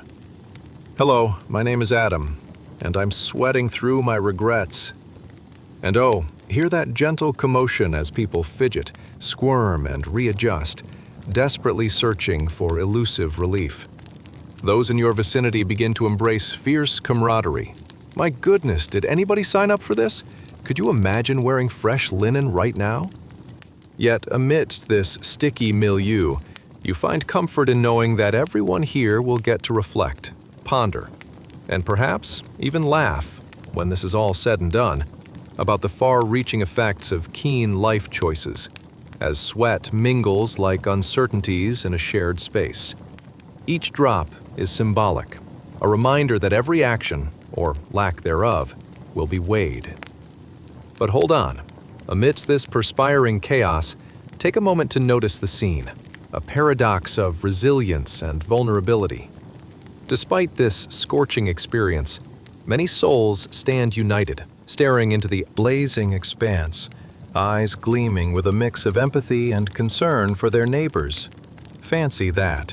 A battle of wits and wills as folks bob up and down in their fluid focus, trying to stay afloat in the literal sea of their decisions. It's just like trying to mask feelings during a particularly awkward family dinner, while you're also deciding between the kebabs or the leafy greens. So what now? Let's remember the essence of this blazing encounter. It's not merely about endurance. It's much like the last-minute scramble before your favorite TV show starts airing and you've just spilled your popcorn everywhere. Here, instead, you may realize it's a divine invitation to truth. As we begin to process this moment, picture it. With every bead of sweat glistening in the heat, you're reminded that even when the temperatures rise and the chaos simmers, the choices, friendships, and life lessons that emerge through this fiery trial will stand the test of time. Perhaps, just like a well-cooked stew, we all find our unique flavors blending together. Even there, amid the boiling sweat and burning skies, remember that life is an artful mix of every experience, each moment more precious than the last. So, allow the heat to guide you. Know that we seek embrace within the warmth, and indulge, not in despair, but in the beauty of vulnerability through reflection and strength.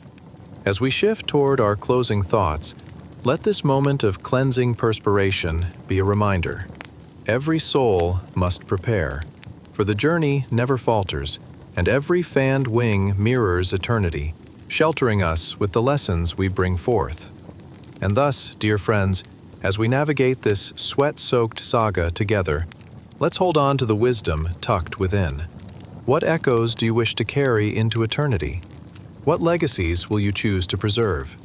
As you drift off into dreams balanced like a tightrope walker in a heat wave, remember, each moment counts, and each choice radiates through time. Thank you for being part of our cosmic experience tonight. If this little rant tickled your spirit, give it a thumbs up, share your thoughts, and subscribe, only if you fancy a sprinkle of humor in your life. Now, close your eyes and embrace the journey into slumber, feeling every drop of every shared story, warmed by a glow that's much kinder, resting on the pillows of stars above. Sweet dreams await, friends. Chapter 15. The Humbling Walk of the Arrogant. Salam alaikum, dear friends. Have you ever experienced the cringe-worthy embarrassment of tripping over your own feet in public? Imagine that feeling, but instead of a mere stumble, it's a full-on parade of people shuffling along on their faces like conga lines gone horribly wrong. This is where we find ourselves on the day of resurrection, an unsettling yet strangely amusing representation of the consequences of our earthly actions, packed into an experience so surreal you might think it was scripted by the universe's most eccentric playwright. So, as you nestle into your blankets tonight, remember, we're all on this ride together. If you enjoy this wild journey, give us a thumbs up and share your position on the face-walking debate in the comments. Only if you actually find this entertaining, of course. Now, dim the lights, throw a fan on, and ensure you're comfortably snuggled in. Picture this. In an era marked by divine revelations, unity, and some very serious moral lessons, how would the multitude of souls around you deal with their long-ago decisions? Would they capture their moments of fame in a viral TikTok? Hey everyone, look at my new walking technique! Or perhaps they're wishing they could call Uber for a quick lift off the hot, sandy surface. Congratulations, you've just woken up on the day of resurrection. And, spoiler alert, it's going to be a sweaty adventure. Imagine standing in a sea of souls, but not just any crowd. This is a colorful mix of every person you've ever known, from the boastful CEO who once threw a yacht party to the neighbor who borrowed your lawnmower and never returned it. The heat is so intense that it's like living inside a giant oven with no escape hatch. You thought last summer was sticky? This is that summer squared. As you gaze around, your eyes become beholden to an astonishing sight. A group of people, yes, those infamous souls who bragged a little too much in life, are now maneuvering through the crowd. On their faces, the flaming sun parching them like crispy chips, they shuffle awkwardly, providing onlookers with a mix of hilarity and horror. You know, leveling up in life should have included a few more humility points, you think to yourself. Now, just envision the conversations happening through that sandy chaos. So Jerry, how's that face walking working out for you? Well, it sucks, Lisa. Can't say I saw this in my yoga teacher's manual. It seems that this is precisely the cosmic slap across their smug faces, probably one they thought they could dodge with smooth talking and flattering posts on social media. Yet here they are, memories echoing in the background like a distant jingle of laughter. Look who thought they were invincible. You can almost smell the scorching shame wafting through the air. The aroma of burnt pride mingles freely, right alongside the perspiration creating sweat rivers down everyone's backs. As they awkwardly drag themselves along, you can't help but snicker at the irony. Their past arrogance is quite literally pulling them down.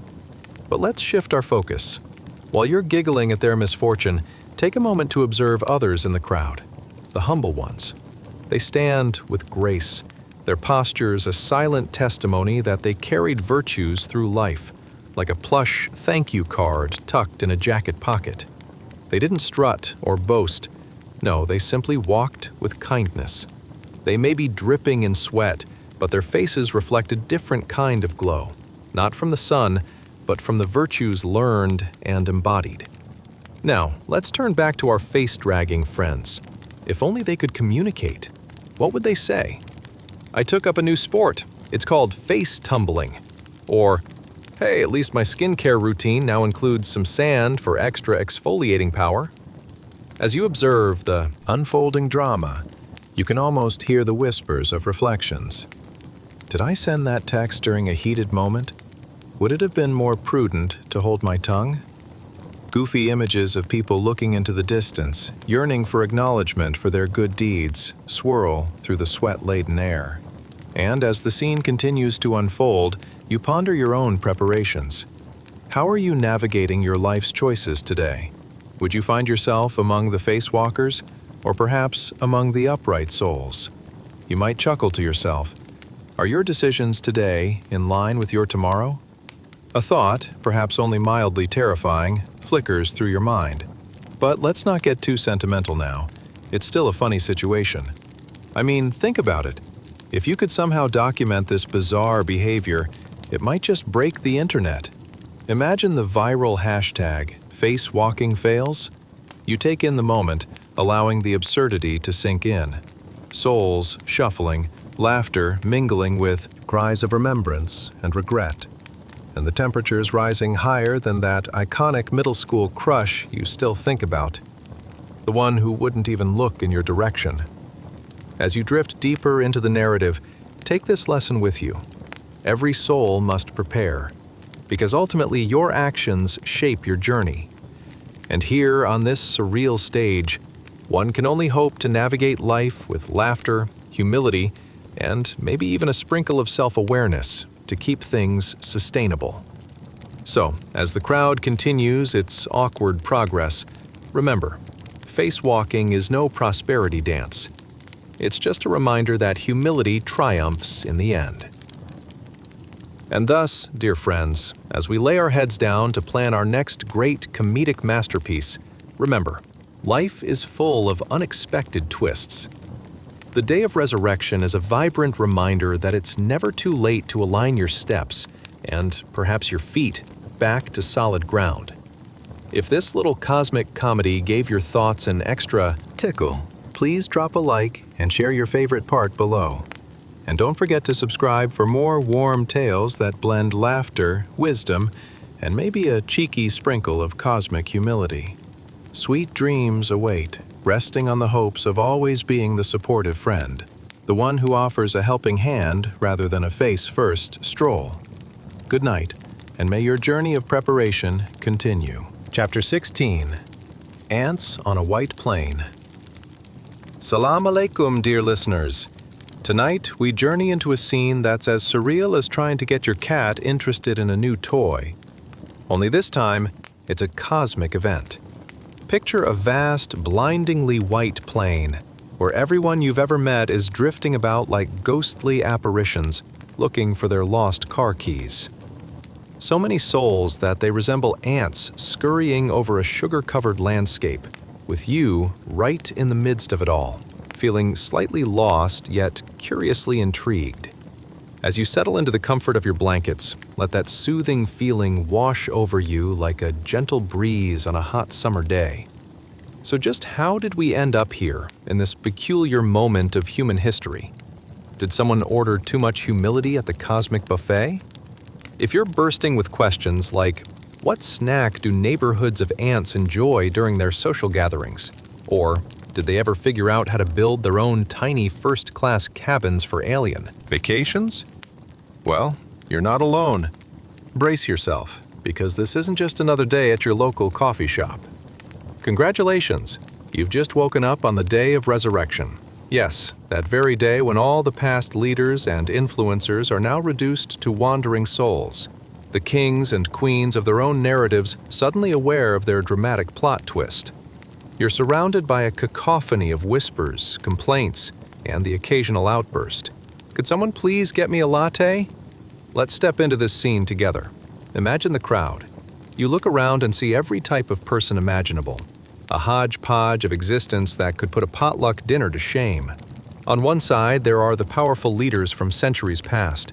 Big shots, if you will, once strutting about life like peacocks in full plumage, their voices booming louder than your neighbor's annoying bass music on a Friday night.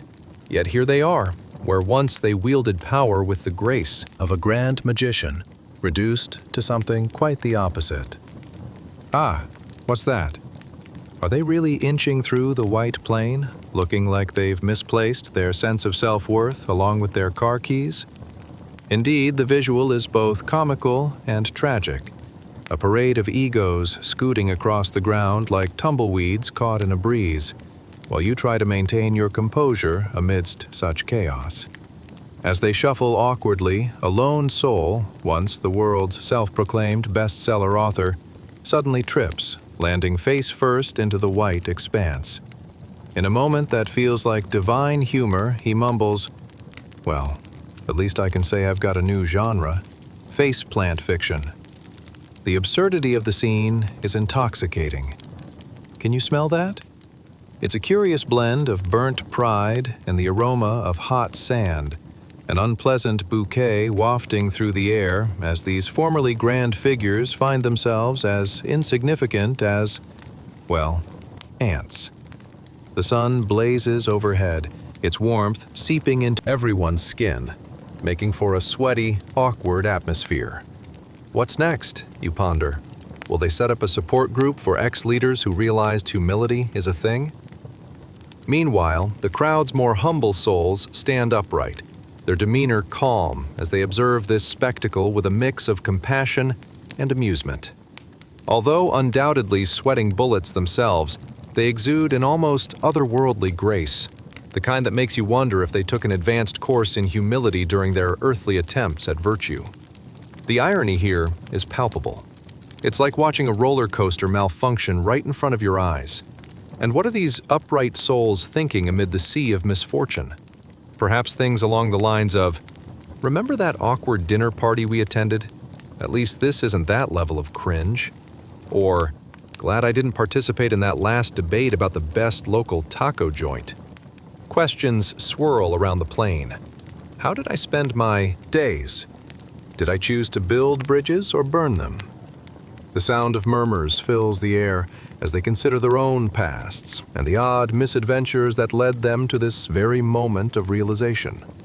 Would they trade all those moments of controversy for a single day spent planting kindness instead?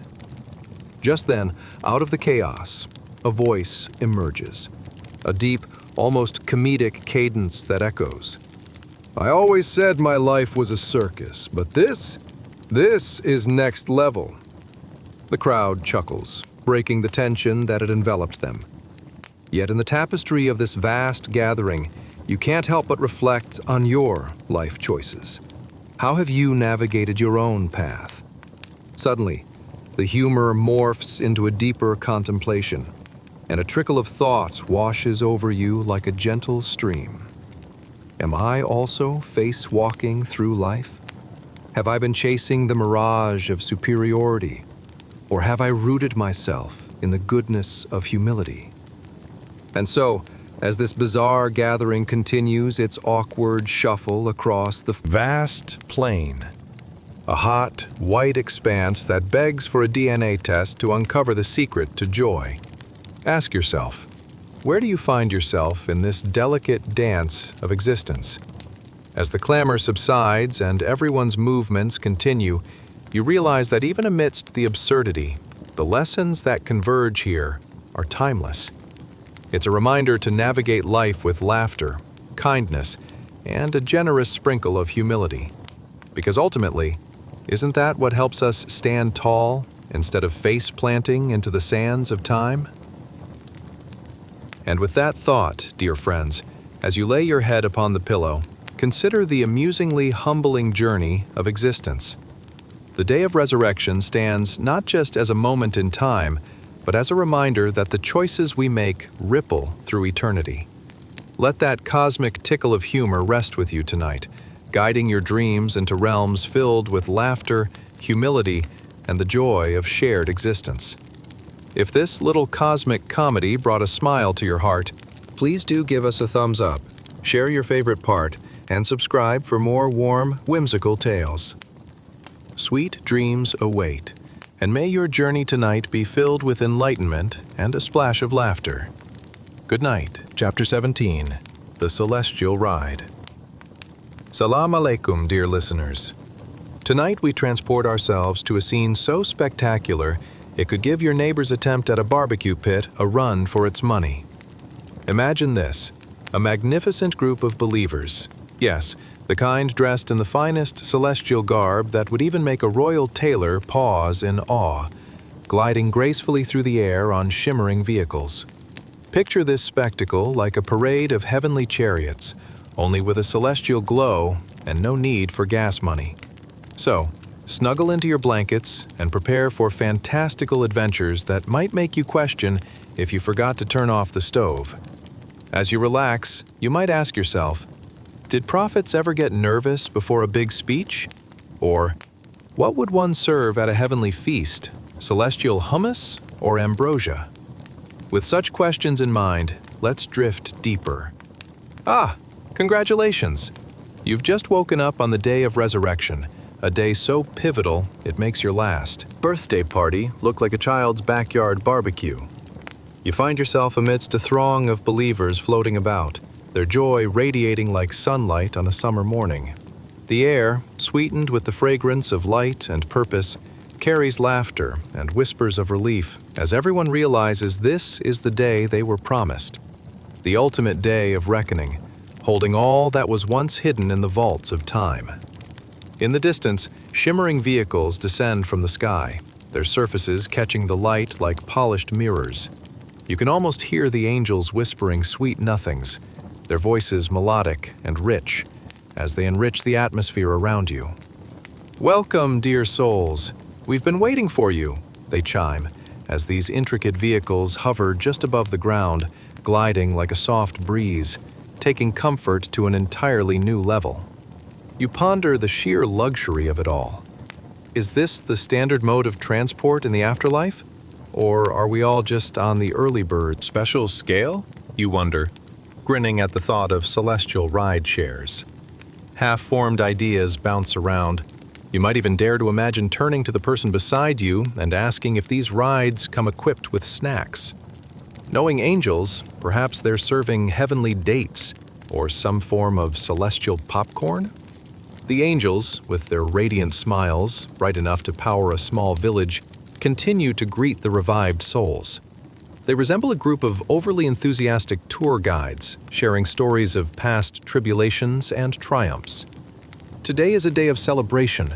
Imagine receiving a gold star for every good deed you did, they announce. And you can't help but smile, remembering all those humble acts that felt good, but were often unnoticed. Suddenly, you hear a familiar voice. "Hey, remember that time I helped an old lady cross the street? I was hoping that gets me at least 5 applause points." The mischievous banter amongst the crowd encapsulates the air with levity, making this solemn occasion feel like a lively reunion at a grand family gathering, rich in laughter and love. As the vehicles begin to twirl gently in the sky, you catch glimpses of glowing banners with messages of hope streaming by, proclaiming, "Every struggle was for a reason," and "Kindness is eternal." You chuckle. Can you imagine if we had these at a wedding? You muse. First dance to "All You Need Is Love" with celestial confetti raining down. Oh, what a sight that would be. But the laughter subsides as a gentler, more profound feeling settles in. The transience of earthly hardships fades into the background, while a surreal tranquility surrounds you. You begin to understand that each soul here represents a unique story of struggle, a journey that weaved in and out of life's trials, missteps, and gigantic leaps of faith. Just above the vehicles, a vibrant canopy of colors, hues you didn't even know existed, sways with the rhythm of collective excitement. On closer inspection, it becomes apparent that these are the emotions and deeds of every individual, manifesting into beautiful patterns overhead. Every act of compassion, kindness, and faith dances above you in a kaleidoscope of light. Yes, it's nothing short of heavenly decor. As you observe the harmonious spectacle unfolding around you, you ponder, what do we truly take with us from this world?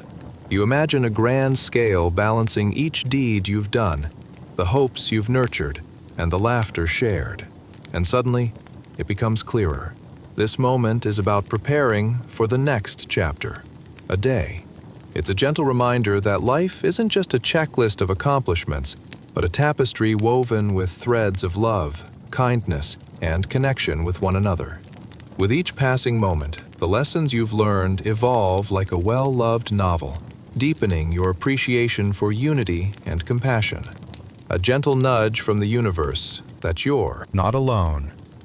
As the vehicles begin to descend, embracing a soft landing amidst a warm, inviting glow, you can almost hear the angels humming a soothing melody, urging you to embrace the moment, their music swirling through the atmosphere as comforting as your favorite blanket on a cold night. And so, dear friends, within this marvelous celestial affair, as you float between worlds, the question lingers in the air. What will you do with your next chapter? How will you carry these lessons into your eternal journey? As you prepare to cozy down into your dreams tonight, let the laughter and love of this day, the day of resurrection, wash over you. May it remind you that every moment counts, every kindness matters, and the tapestry of your life weaves its own beautiful story. So, sink deeper into your pillows, let go of any burdens, and drift off knowing that the universe is filled with purpose, humor, and endless love. If you found joy in this nightly tale, please do give just a thumbs up, share your favorite moment, and subscribe for more gentle journeys through history, humor, and heart. Spreading love and understanding, as sweet as a refreshing morning breeze, is what awaits you. Good night, friends. Sleep well and dream beautifully. Chapter 18. The Haunting Approach of Judgment Day. Salam alaikum, dear listeners. Tonight, we find ourselves in a scene where the air is thicker than your Uncle Ahmed's famous stew. A hearty blend of anticipation and dread. Picture a cosmic courtroom with a celestial audience that could rival any Saturday night movie premiere. Except instead of popcorn, there's a bit of trepidation in the air. What awaits us? You may find yourself wondering how long your last foray into the grocery store of life's choices will haunt your shopping cart of deeds. Was it pure joy, or just a combo of regret and that last-minute dessert? As you settle into your blankets, imagine glancing at your life's playlist. Did I hit repeat on any nagging mistakes? You ponder. Questions swirl in your mind. How many good deeds did I check out? Or did I leave it to the last minute, like I do with laundry? And what were my best excuses? Was that really a valid reason for skipping out on charity? Now that you're comfortably nestled in the cozy realm of sleep, with just a hint of anxiety, let's dive into a momentous event. Congratulations, you've just woken up on the day of resurrection. A day that would make even your most dramatic family gathering look like a tranquil picnic. The atmosphere is electric and somber, but most importantly, preparing for a well-deserved comeuppance. With every step, you can sense the shift in the air. A tingle runs down your spine, perhaps from the chill or maybe a wave of fear. As you glance around, you notice a line of souls ahead, seemingly destined for judgment, each one dragging a weight heavier than last week's groceries. The criminals are driven forward like prisoners in heavy chains, their complexions turning ashen and then a dark shade of blue from the intensity of their thirst. A thirst that makes high summer seem envy-worthy. Now, remember that feeling when you accidentally opened your email during a meeting and saw that one? Overdue task swirling in the inbox? That palpable fear? Multiply it by a cosmic scale, and you've got the atmosphere manifesting here. The souls move hesitantly toward the judgment with frantic hearts, clinging tightly to the hope of mercy, although they occasionally stumble over rocks that seem to gloat at their fall. You can almost hear whispers of past deeds circling them like vultures on a not-so-great buffet night, recounting their mistakes. "Ah," you overhear a familiar voice. "Remember that time I cut off a line at the market? I was just running late, right?" The responses surrounding you range from nervous laughter to desperate pleas. "I didn't mean to use all my neighbor's flour, I swear," as one soul tries to defend their past indiscretions, the kind that make you cringe from deep inside, like finding out your favorite actor had a really unfortunate haircut in a family photo. As you observe the shuffling mass, you can't help but interject, "Any chance we could negotiate for a better outcome? Like a half-off special if we promise to be better next time. Will I get bonus points for that time I held the door for the elderly grandma at the subway?" But the laughter fades as a strange silence envelops your gathering. The realization hits hard. There are no sign-up sheets for a second chance here. You catch glimpses of their lives flashing like those grainy videos posted online, moments that bring both pride and shame. Each action played back like mishaps recalled at a family reunion, the camera tilting up on their regrets. Yet even in the intensity of this moment, there's a surreal aspect. Each soulful instance of gratitude and compassion appears above as guiding lights, twinkling like stars that act as heavenly reminders of their better days, days colored by kindness, charity, and service. "Oh, I remember that," you hear someone else say. "The time I offered my umbrella to someone caught in the rain, but at least I got a fantastic picture." Their wistfulness draws an involuntary chuckle. It's like reminiscing about a bad haircut, but with deeper stakes. The air, thick with contrast, makes the moment surreal. It's like ordering a dessert that arrives half gone, a reminder that kindness does leave an imprint in the universe, even if not always in quite the way we want. As the line eventually inches forward toward the judgment seat, the ethereal glow of fluorescent clarity likens itself to that strange joy we find at the bottom of a cereal box, an unexpected prize for the diligent seekers of goodness amidst life's challenges.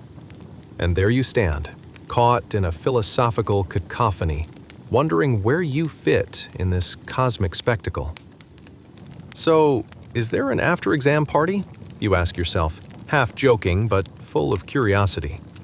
The replies from those around you pool together like a tide of realization, the gravity of this moment swirling into understanding. With inevitability weighing down heavy, every soul here is navigating the stormy waters of self-reflection, preparation, and the reckoning that lies ahead. As the path unfolds in front of you to your own moment of truth, the atmosphere shifts once again, ushering in feelings of hope and vulnerability. With a heavy heart but lighter intentions, you prepare for the upcoming reckoning. And so, dear friends, what lessons lie here? What guidance? The threads of humanity connect us all on this fateful day. As you ease into your dreams, remind yourself of the significance of this day of resurrection, an invitation to prepare your soul and embrace the beauty in each interaction. Every good deed, a shimmering star lighting your path, each one echoing love, compassion, and purpose into the tapestry of life. May tonight's tale wrap you in comfort, reminding you that every choice we make forms part of our beautiful story together. Before you sink into sleep, if you found joy in our journey this evening, do give us a thumbs up, share your favorite moment, and perhaps subscribe for more heartwarming tales that remind us we are not alone. Drift softly, dear friends, into dreams that reflect the light we aim to carry in this world. Good night, and may peace guide you through the night. Chapter 19. The quiet dread of this cosmic courtroom. Salam alaikum, dear listeners. Imagine this moment, cooler than a breeze wafting through a date palm grove in the heart of summer. Yes, that's the kind of chill in the air you're feeling right now, isn't it? Tonight, we find ourselves on the precipice of something monumental, something so thrilling it could make your heart race faster than when you think about forgetting your anniversary. Yikes. Yes, we're diving deep into the day of resurrection, where every soul is bracing for the ultimate report card. Only this time, there aren't any drop grades for excuses like, "I was busy." Now let's get comfortable. Dim those lights, grab your favorite blanket, and find a spot where you can be as cozy as a cat in a sunbeam. You might wonder, what would it feel like to stand in front of every soul you've ever known, waiting to hear whether you get to upgrade your residence to the celestial realms, or suffer a, rather, dismal upgrade at the other end of the spectrum? I mean, have you ever wondered if your last grocery run counted as a charitable act? Or was it just filling your cart with items your future self will definitely regret? Congratulations, you've just woken up in the year 610 AD, right in the midst of a cosmic courtroom buzzing with the anticipation of divine judgment. Picture the scene. Crowds of souls, some nervous and sweaty, much like you'd feel standing in line for the latest phone release, minus the air conditioning, each soul hoping for a nod from the Almighty. But let's be honest here, this isn't your run-of-the-mill family reunion. This is the big leagues. Before you, the first father of humanity himself stands trembling at the judgment seat. Yes, that's right, none other than Adam, peace be upon him, clad in an ethereal glow, yet looking about as anxious as a cat at a dog show. With every gaze from the crowd, you can almost hear their muffled pleas. Adam, speak to our Creator for us. We need you. But here's where it gets complicated. Adam, quaking at the feet of the divine presence, is grappling with his own memories of that one tiny mistake from a long-forgotten garden. I mean, who'd have thought that one unfortunate snack would lead to such monumental consequences? Picture him scratching his head in disbelief, thinking, maybe if I had just opted for the carrot sticks. He looks away, avoiding the crowd, wishing he could just sink into the floor like it's an overcooked flatbread left in the oven 1 minute too long. Can you relate? Ever found yourself in a situation where you felt like, wow, I really hope no one remembers that time I ate the last slice of pizza and blamed it on my dog? Go find another prophet, he finally exclaims, shrugging his shoulders like he just got handed a best effort certificate for participation. How can you blame him? This day, an epic showdown of sorts, has everyone on edge, their hearts hammering louder than an overambitious wedding DJ. As the crowd shifts nervously, giggles pop out here and there, like when your best friend cracks a joke just to lighten the mood. Well, at least the line moves faster than at the DMV. More whispers circulate. Do you think if I promise to finally tidy my room, I'll earn bonus points? You can almost see some of the souls rolling their eyes at the absurdity of human hopes and fears. The air thickens with tension. One after another, each soul waits and recalls their own journeys, their own hiccups and blessings. Remember that time I didn't return the neighbor's lawnmower on time? Yeah, not my proudest moment, you hear from someone behind you. Suddenly, the weight of existence seems to shift, like when you find out that your least favorite cousin is showing up to the family barbecue uninvited. Each soul before you is acutely aware of their past, walking along the line of judgment where every decision weighs heavier than Aunt Fatima's famous biryani. The judgment seat doesn't just serve as a threshold. It feels like a giant cosmic scale, balancing every indecision and misstep against the hopes of mercy and forgiveness. Yet, amidst the soaring dread of uncertainty, there's an unexpected warmth. Glowing memories of kindness and compassion hover above like colorful balloons at a child's party, gently nudging the atmosphere with recognition of good deeds. You remember that time we teamed up to help the poor fellow with the flat tire? Right? That counted for something, right? In this unexpected sea of contemplation, Adam stands, a beacon of humanity grappling with vulnerability. His heart, flickering like a candle caught in a breeze, seems to ask, oh, what magic spell could help sandal-wearing humans atone for their foibles and folly? And here's the twist. Amid the cosmic chaos, many souls realize this is not merely a line for judgment. It's actually a waiting room of humility, a chance for every one of them to reflect on where they have tripped and stumbled, all while reaching for a better tomorrow. So here you are, dear listener, enveloped in this introspective moment, pondering whether you filled enough good deeds in your cart to carry you through the trials ahead. In this vast courtroom of souls, you realize every choice we make resonates, much like that time you didn't help your neighbor because you really wanted to finish that riveting Netflix series. Each action becomes part of a greater narrative, and it's evident that the threads connecting humanity reach beyond individual judgments. The sun begins to set in this cosmic court, painting the horizon in hues of introspection and unity. As the crowd shifts once more, an overwhelming sense of hope shimmers through. It's almost as though they collectively say, let this day awaken within us something greater. Let it be the spark of change. As you linger in this moment of wonder, let the lessons of humanity, woven into the fabric of existence, guide you to prepare, reflect, and strive for empathy, kindness, and growth each day. As you drift off into dreams, remember, the day of resurrection beckons us to prepare our souls and embraces a life rich with goodness and compassion.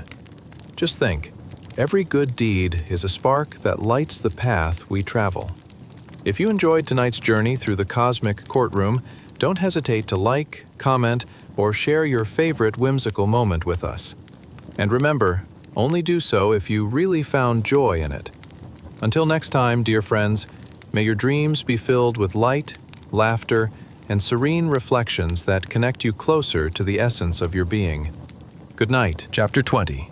The Prophet's Pause, a Flood of Decisions. Salam alaikum, dear listeners. Picture this. A time when the earth was about as dry as a date left out in the sun for a little too long, and people were wondering if they'd accidentally set their umbrellas on fire while asking for rain. Welcome to the 7th century, a time when folks were just trying to find a bit of shade under the blazing sun. Because who really enjoys dehydration, am I right? But tonight, we're diving into a story that's splashier than an overzealous child in a puddle and packed with as much wisdom as a wise old owl wearing glasses perched atop a Qur'an. But let's be real here before we get swept away. Have you ever woken up one morning and just thought, wow, all these people are counting on me, and I can barely decide if I want toast or pancakes? Or maybe you faced a day so monumental that just selecting an outfit felt like preparing for an Olympic event. Well, you're not alone. Let's settle in, because tonight we will meet a prophet wrestling with decisions bigger than choosing a topping for his pizza. So, dim those lights, find your blanket, and cozy up. You might wonder, what if the neighbors were blasting music and I had to choose between peace and an impromptu dance party? Or imagine, what if you accidentally wore matching socks, only to discover they were not so matching after all? How scandalous. Congratulations, you've just woken up in the year 610, an age where fashion trends revolved around whether to wear robes with the left sleeve longer than the right. It's a profound time when prophets are not only dropping wisdom bombs, but also facing dilemmas that feel as heavy as they sound eternal. Now let's set the scene. Imagine the sky thickening with clouds, not just because it was about to rain, but because a divine task was looming. Our story centers around a beloved prophet, known for guiding his people with wisdom that could smooth over even the wildest desert storms.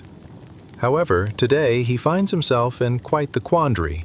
Should he plunge into the waves of fate and intercede for a crowd begging for salvation?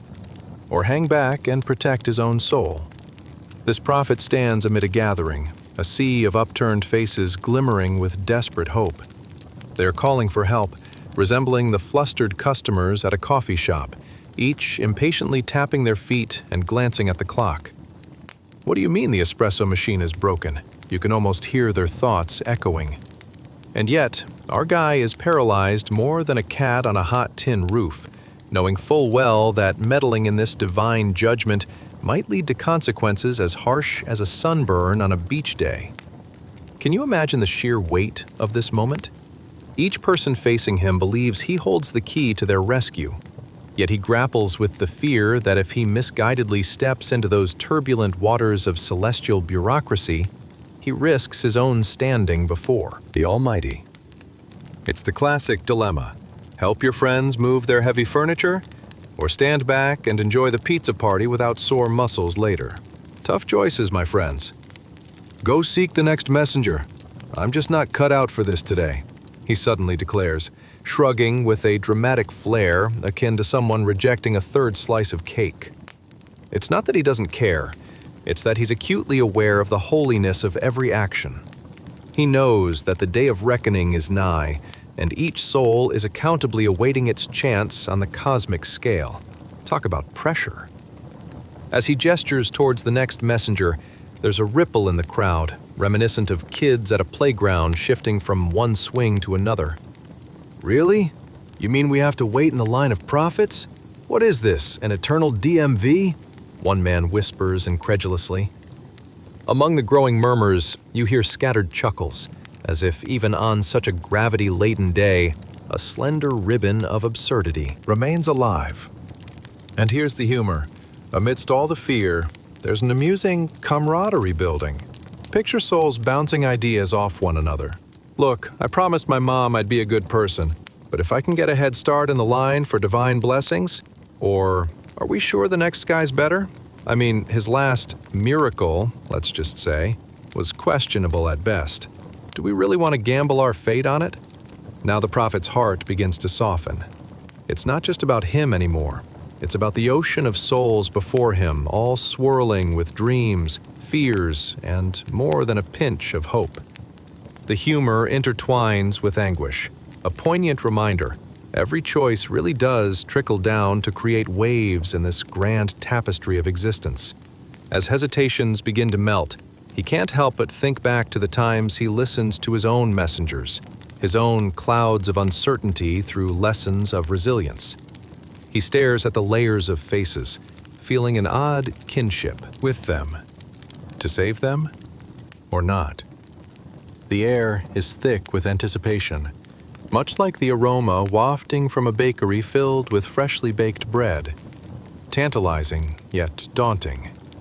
So, here stands our beloved prophet, torn between divine assurance and the cries of the masses, recognizing that every decision echoes through the ages. And as he grapples with this grand decision, tears begin to hover in the gathering. It's more than a matter of life and death. It's about the essence of humanity itself. What if their hesitation to choose the right direction lands them in a whirlwind of trouble? In this rich slice of history, dear friend, we learn that courage isn't the absence of fear, but simply the resolve to navigate through monstrous waves, whether those are floods of emotion or the uncertainty of life itself. Picture it. The prophet finds solace not just by retreating, but in knowing his worth, his influence, and the resonance of his spirit among the hearts yearning for guidance. Now, that we're steeped in the atmosphere of decision and dilemma, breathe a breath of calm. Let it guide you to reflect on choices, those smaller moments in life that surprisingly shape destinies. In this pivot of grappling with selflessness and responsibility, let it seep into your dreams as you slip gently into a sleep filled with thoughts as profound as they are peaceful. May you awaken with the understanding that each soul, like yours, has an eternal tale, and in every decision, be it great or small, we too can stir the waters of timelessness. Drift into your dreams, dear listeners, and carry with you the lessons learned from this divine responsibility. As you settle into your cozy corners, remember that each choice holds the potential for change. If tonight's parable swept you up in waves of thoughts, a gentle reminder, like and share this charming tale, but only if the journey made your heart smile. Until we meet again under the shadow of the stars, may your dreams be filled with wisdom and warmth. Good night. Chapter 21. The Man in the Flames, Courage and Comedy Amidst Fire. Salam alaikum, dear listeners. Imagine standing around a bonfire so intense that even marshmallows would rather roll away in fear than risk a roasting. You're not at a summer campfire, but right here in the chaotic world of the 7th century, where flames and fervor are the order of the day. Tonight's tale is packed with wild courage, a dash of humility, and perhaps just enough humorous absurdity to keep you giggling even in the face of fiery doom. But let's not skip past the obvious. Ever experienced your morning coffee splattering everywhere because you forgot to put the lid on your travel mug? Or how about that moment when you've accidentally sent a text to your boss instead of your best friend? Well, my friends, our protagonist is about to face a conundrum much stickier than your morning mishap. Daring souls and comedic faux pas are about to collide in astoundingly intense ways. As you settle in for this riveting story, ask yourself, what would you do if your faith was tested in such a dramatic fashion? Would you crack jokes to lessen the tension? Or might you be tempted to pull a disappearing act faster than a magician at a family reunion? What if the stakes were as high as a flaming furnace? Would you stand tall or search the crowd for an escape route like a cat spotting a bathtub? Well, hold on to your cushions, because you've just blinked awake in the year 610 AD, a time when putting a foot wrong could send you crashing into the afterlife faster than you can say, hot coals. You're in close proximity to a man of profound faith, determination, and an affinity for almost ridiculous humility. Let's dive into a tale that combines the fire of faith with a sprinkle of humor and a load of heart. Our story unfolds in a village buzzing like a beehive, filled with anxious workers humming around. In the midst of this bustling atmosphere stands a humble man known for his unwavering belief in the Creator and his uncanny ability to avoid the drama around him. Today, however, drama has found him, like a glittery butterfly at a dull business meeting. "Gather round, everyone," comes a call from a leader, his voice booming like a starved lion. The villagers, anxious for a side of drama, begin to gather. Our humble hero's heart races. It's not that he dislikes being the center of attention, but he'd prefer it to be in a more relaxed setting, perhaps enjoying a refreshing mint tea while chatting about the latest sandstorms. "Fear not. Today you shall bring us salvation," a member of the crowd shouts, clearly not considering that his enthusiasm might be slightly misplaced. They push him closer to the flames, a spectacle brimming with tension. The flames crackle and flicker, making even the bravest hearts skip a beat. Here's where things take a twist, more tangled than your headphones after a long day in your pocket. They want him to leap into the flames, to show his unyielding belief and love for the Creator. "How about a nice prayer instead?" he jokes, trying to lighten the mood while contemplating what he'll tell the crowds when he emerges unscathed. He could always go with, "I'm a fireproofed superhero, a special order from God, of course." Unfazed by the absurdity unfurling around him, our friend laughs nervously and shakes his head. "You see, my friends, while I truly believe being sacrificed on a fiery altar wasn't exactly on my bucket list, how about I help you all with some coffee breaks instead?" His refusal causes a ripple of confusion, like when someone asks to put pineapple on pizza at the dinner table. Can you imagine the scene? Faces twisted in bewilderment, people whispering like secretive squirrels. Is he serious? Yet somehow, in that comedic moment of hesitation, he stands firm, a figure defying the mingling heat and panic. In the back, however, a voice surfaces, echoing through the crowd like a well-timed punchline in a sitcom. "He's just being humble. Who knew that humility and a hint of comedy could be so divine?" The crowd giggles nervously, somehow lightening the atmosphere even in the heat of impending doom. To make matters a touch more comical, he starts recounting tales of the absurdity bathed in flames, of how a group of villagers once attempted to roast a goat over an open fire, only to end up with goat-stuffed disasters they laughed about for months. "Listen, I'd prefer being burnt toast over being a charred soul. Isn't there a safer option? Like, how about we just pray right here?" he reasons, gesturing to the space around him. What's astonishing, and perhaps even a little funny, is that for all the seriousness of the situation, there's humor sparkling amidst the tension. In the crowd's awkward giggles, you can almost hear the faint sound of a cat meowing, exclaiming, "Don't worry, I've also escaped a Bath before. Now picture it. The flames roar like an actor in an epic film. Our hero, resolute yet overwhelmed, has no intention of leaping into that fiery cauldron. "Listen, my friends," he continues, holding his ground. "Faith is important, but I'm not quite the firewalker you think I am. Let me collect some funds for charity. That sounds much more comfortable." In that moment, onlookers start realizing the absurdity of their demands. It's like requesting a shy child to perform Shakespeare on a stage before an audience of lions. Not the wisest perspective. So, with humor dancing alongside heat, the crowd bursts into laughter. And not just for the sake of it. His refusal is a stand, a reminder that even in dire moments, levity can breathe life back into bewildered souls. As your heart lingers on this beautiful tapestry of faith and humanity, take a breath and reflect on just how precious your own words, laughter, and choices can be, in any age. So, there you have. Have it. Amidst flames and fears, our humble hero didn't just resist the fire. He ignited laughter, solidarity, and a reminder that life, when treated with comedy, is much easier to navigate.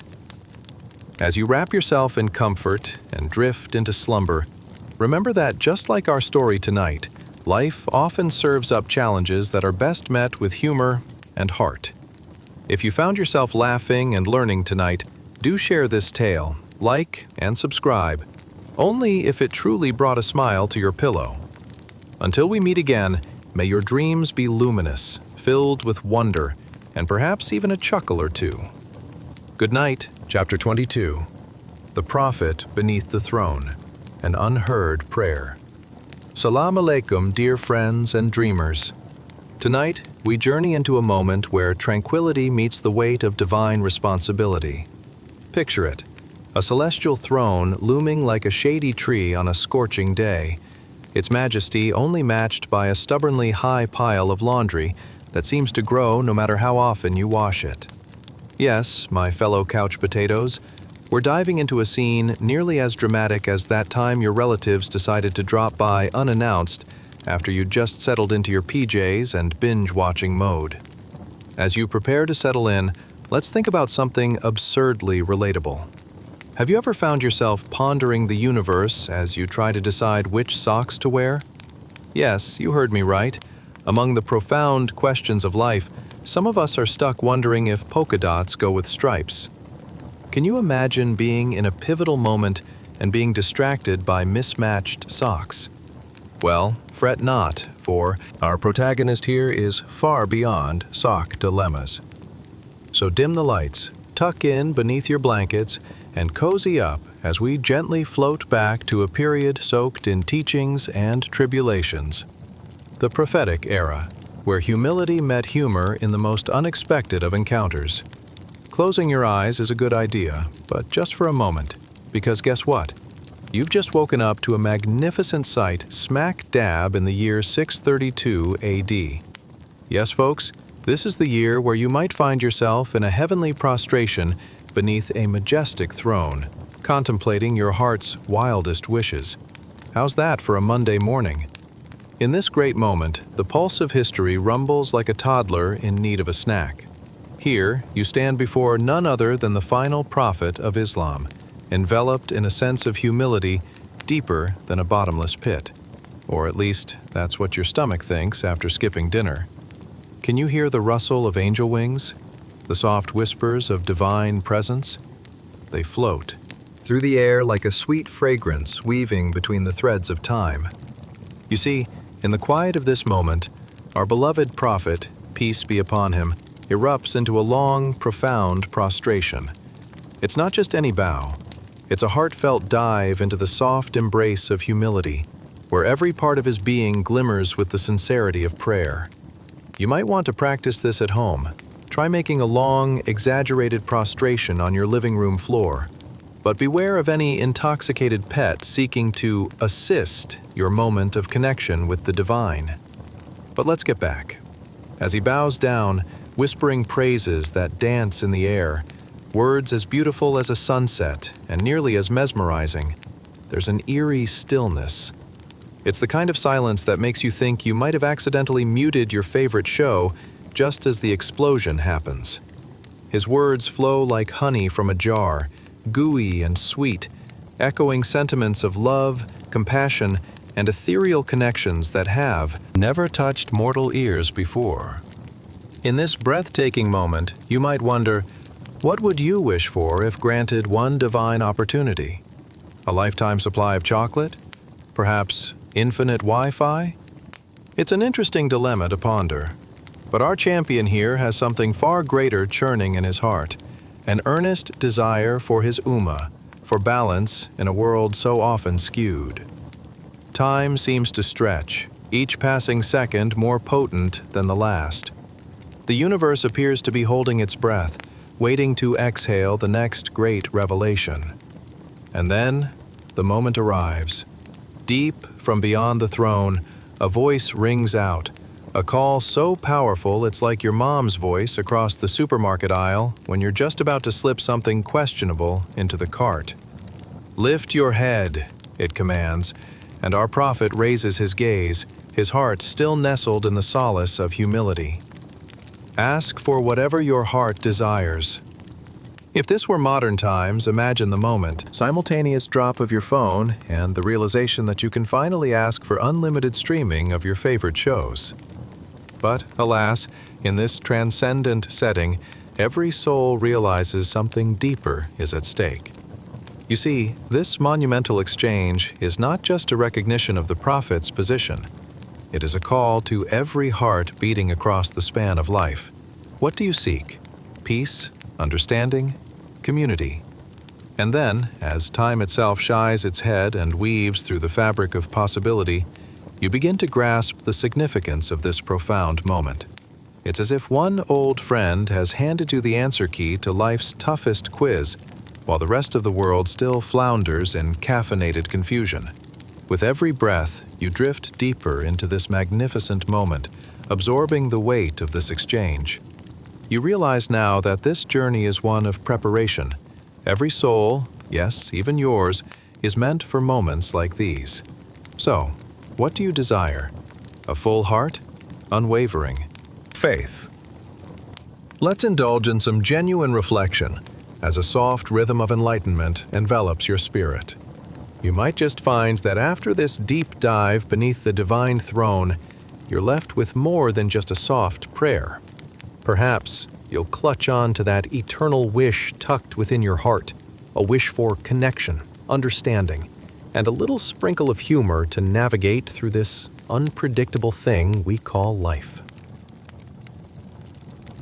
As you nestle deeper into your cozy cocoon, let the rhythmic beauty of this tale wash over you like gentle waves, guiding you through dreams that shimmer with peace and humor. Remember, the story unfolds not just in history, but in the fabric of your daily life. If you found solace and maybe a chuckle or two in our journey tonight, do give this story a thumbs up, share it, and subscribe. Not because I asked, but because your heart truly agrees. And so, as you drift into the realm of dreams, may your wishes flutter toward the heavens, gathering divine blessings like a leaf caught in a gentle breeze. Until we meet again, may your nights be soft, your dreams be kind, and your heart filled with the joy that echoes in every whisper of faith. Good night. Chapter 23. The Throne of Majesty. Angels on a Cosmic Mission. Salam alaikum, dear friends and dreamers. Tonight, we dive into a moment so magnificent, it could make even the most boring meetings feel like a blockbuster movie premiere. Picture this: a grand throne descending from the heavens, larger than the universe itself. Yes, I said larger. You could probably fit every cat video you've ever watched on YouTube into one of its armrests, and there'd still be room left for the entire cast of your favorite sitcom. But before we plunge into this extraordinary vision, allow me to ask you a few absurd questions. Have you ever experienced a moment so powerful that you felt like you were floating above your couch, questioning the very nature of the snack choices in your kitchen? Or perhaps, while speed walking through life, you've wondered whether angels are lactose intolerant? I can assure you, the 8 enormous angels coming down from the heavens have never needed a sip of milk. Their wings are spectacularly majestic, like the cloud of good vibes hovering over a weekend brunch. As you nestle into your warm, cozy cocoon, dim the lights and prepare for a flight through the cosmos. Can you fathom walking through the streets of ancient Arabia, possibly contemplating if you should have worn your lucky sandals instead of the ones that squeak? Imagine encountering the mundane while cosmic grandeur unfolds. A cosmic ballet while you're still worrying about whether you'll finish that mystery novel sitting on your nightstand. Congratulations! You've just woken up in 632 AD amidst the glorious prophetic era. You blink and find yourself surrounded by the soft hum of life. As you look up, the sky splits open, and it seems like bedtime stories aren't just for children anymore. God's greatest diplomatic mission is about to commence. Now, let's set the stage, shall we? As you gaze around, you can't help but feel the gravity of the moment, both figuratively and literally as your stomach grumbles like a caffeine-deprived bear. Suddenly, from beyond your line of sight, 8 colossal angels descend, their wings spanning the horizon and creating gusts of wind that make your hair flutter like it's auditioning for a shampoo commercial. They carry a throne more resplendent than the fanciest throne you've ever dreamt of. Think of it as the ornate golden centerpiece of an intergalactic royal banquet. You might want to brace yourself, because the air is thick with anticipation. The atmosphere is crackling, not with static electricity, but with something far more profound.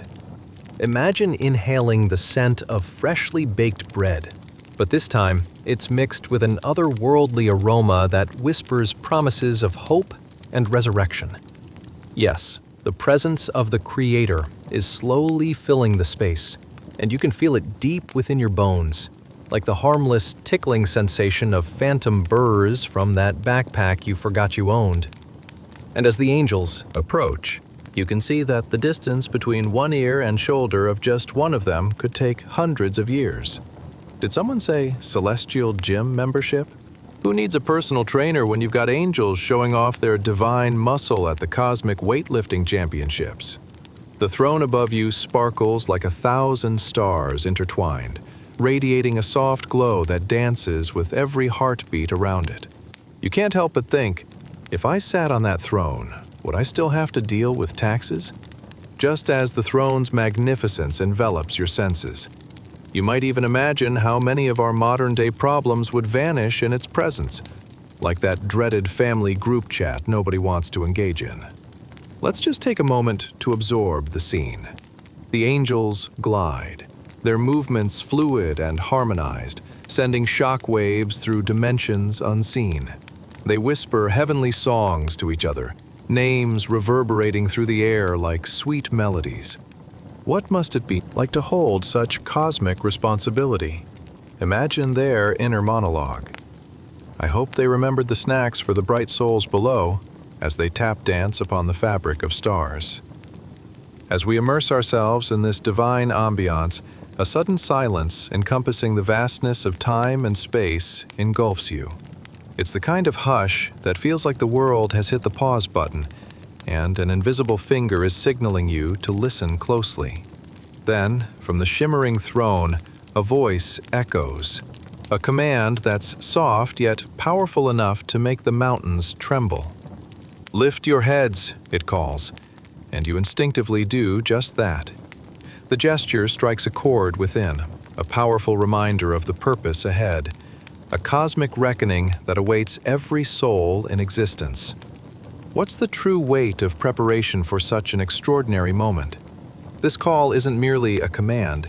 It serves as a gentle nudge to awaken the dormant aspirations nestled within your heart. After all, each one of us holds fragments of dreams and reflections, waiting for just the right cosmic cue. As you take a deep breath, those murmurs of hope translate into whisperings of reassurance. A door opens within your consciousness, unlocking the reservoir of desires you've tucked away under the fields of mundane worries. And then, the moment arrives, and you realize that this gathering of angels isn't just a celestial show. It's an invitation, a chance to seek what your heart desires most deeply. Just like that moment when you finally locate the remote control after it's played hide-and-seek for what feels like eternity. The real treasure isn't lounging on that dusty sofa, no. It's a reminder to engage meaningfully with your life, to prepare for the inevitable transition that every soul must face. As this wondrous scene captivates you, may you find comfort in the idea that every heartbeat resonates with purpose, the divine weaving through the mundane, connecting you with the cosmos, urging you to seek understanding, unity, and kindness. So, as you drift deeper into contemplation during this enthralling spectacle, remember, every day offers its own throne of beauty, waiting for you to recognize it amid life's hustle and bustle. As you nestle deeper into your cozy cocoon, let the rhythmic beauty of this tale wash over you, guiding your heart and mind toward places of tranquility and wonder. If this exploration has touched you, or even tickled your funny bone, please do consider giving us a thumbs up, sharing your thoughts, and subscribing to this channel, not as an obligation, but as a gesture of mutual storytelling. Until we meet again beneath the stars and dreams, may your nights be soft, your heart be kind, and your journey be filled with celestial moments that spark joy and curiosity. Good night. Chapter 24. The Fountain of Everlasting Quench. Salam alaikum, dear friends and dreamers. Tonight we're about to embark on a journey that's cooler than standing under a palm tree in the blistering summer heat of 7th century Arabia. Yes, we're diving into the splendid world of the Day of Resurrection. Imagine, if you will, a crystal-clear fountain bubbling away right in front of you. Its water whiter than milk and sweeter than honey. Sounds refreshing, doesn't it? Well, I assure you, it feels even better. But before we take a sip from this celestial oasis, let me pose you some whimsical yet relatable questions. Have you ever thirsted to the point where you considered drinking from your dog's bowl? Ever ordered a coffee so large it could drown an elephant? Or pondered if the secret to life's happiness is hiding in a good bottle of lemonade? What if I told you that all your thirsts, physical, emotional, and spiritual, might just be waiting at this divine fountain? For in this tale, anyone who drinks from this fountain will never feel thirst ever again. Congratulations, you've just woken up in 632 AD, surrounded by the soft chatter of desert life. The sun is rising majestically, casting golden rays that dance upon the sandy dunes. You blink and look around, soaking in the vibrancy of the moment, a perfect backdrop for the unfolding celestial drama. Now, allow yourself to drift into the scene, drawing you closer to where an extraordinary event is unfolding. An invitation to partake in something unimaginably divine. Let's set the scene here, shall we? You find yourself in a lush garden, your feet buried in soft, warm sand. The sound of gentle rippling water tickles your ears. Ah, the fountain. It calls to you with its sweet, melodic gurgle. Picture this fountain, whose water dazzles in the sunlight, making any modern-day spring water look like plain old dishwater you forgot in the sink. You're not just gazing at this fountain. It feels like it's singing a heartfelt melody just for you. And then, out of the shimmering haze, appears the radiant figure of the Prophet Muhammad, peace be upon him. Dressed in flowing robes, he stands beside the fountain, his welcoming smile shining even brighter than the sun overhead. In his hands are gilded cups, each one sparkling like a freshly polished trophy dedicated to the thirst of the unquenched. Maybe this is the moment when you'd mumble something to yourself like, "Gosh, why didn't I dress better for this?" After all, it's not every day you get to sip from the hands of a prophet. He gestures, a friendly invitation, this golden cup brimming with heavenly water. Can you feel the anticipation? It's palpable, like waiting for the Wi-Fi to reconnect after an awful black hole phase of no internet. As you approach, you can't help but notice the others, all walks of life, standing around, marveling at the fountain.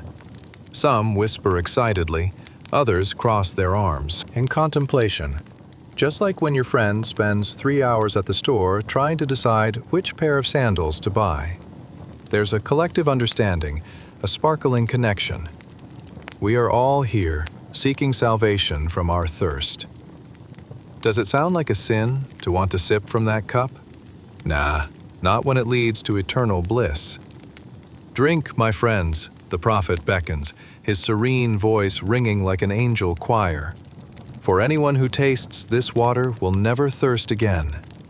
Oh boy, now that sounds like a marketing slogan for a drink ad better than anything you'd ever read on a fizzy soda can.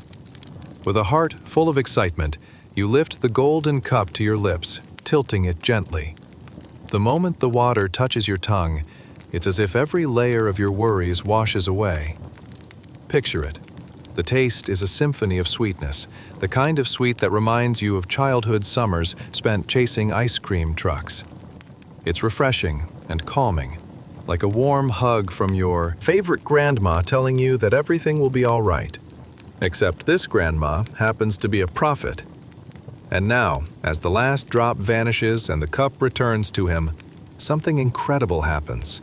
You realize that this act was not merely about quenching a physical thirst, but a gateway, opening your heart to greater truths.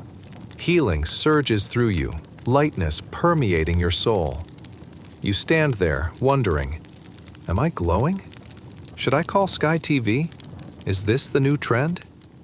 Others around you begin to feel the shift too. They're laughing, sharing stories of how they once thought the best life hack was 3-day-old pizza.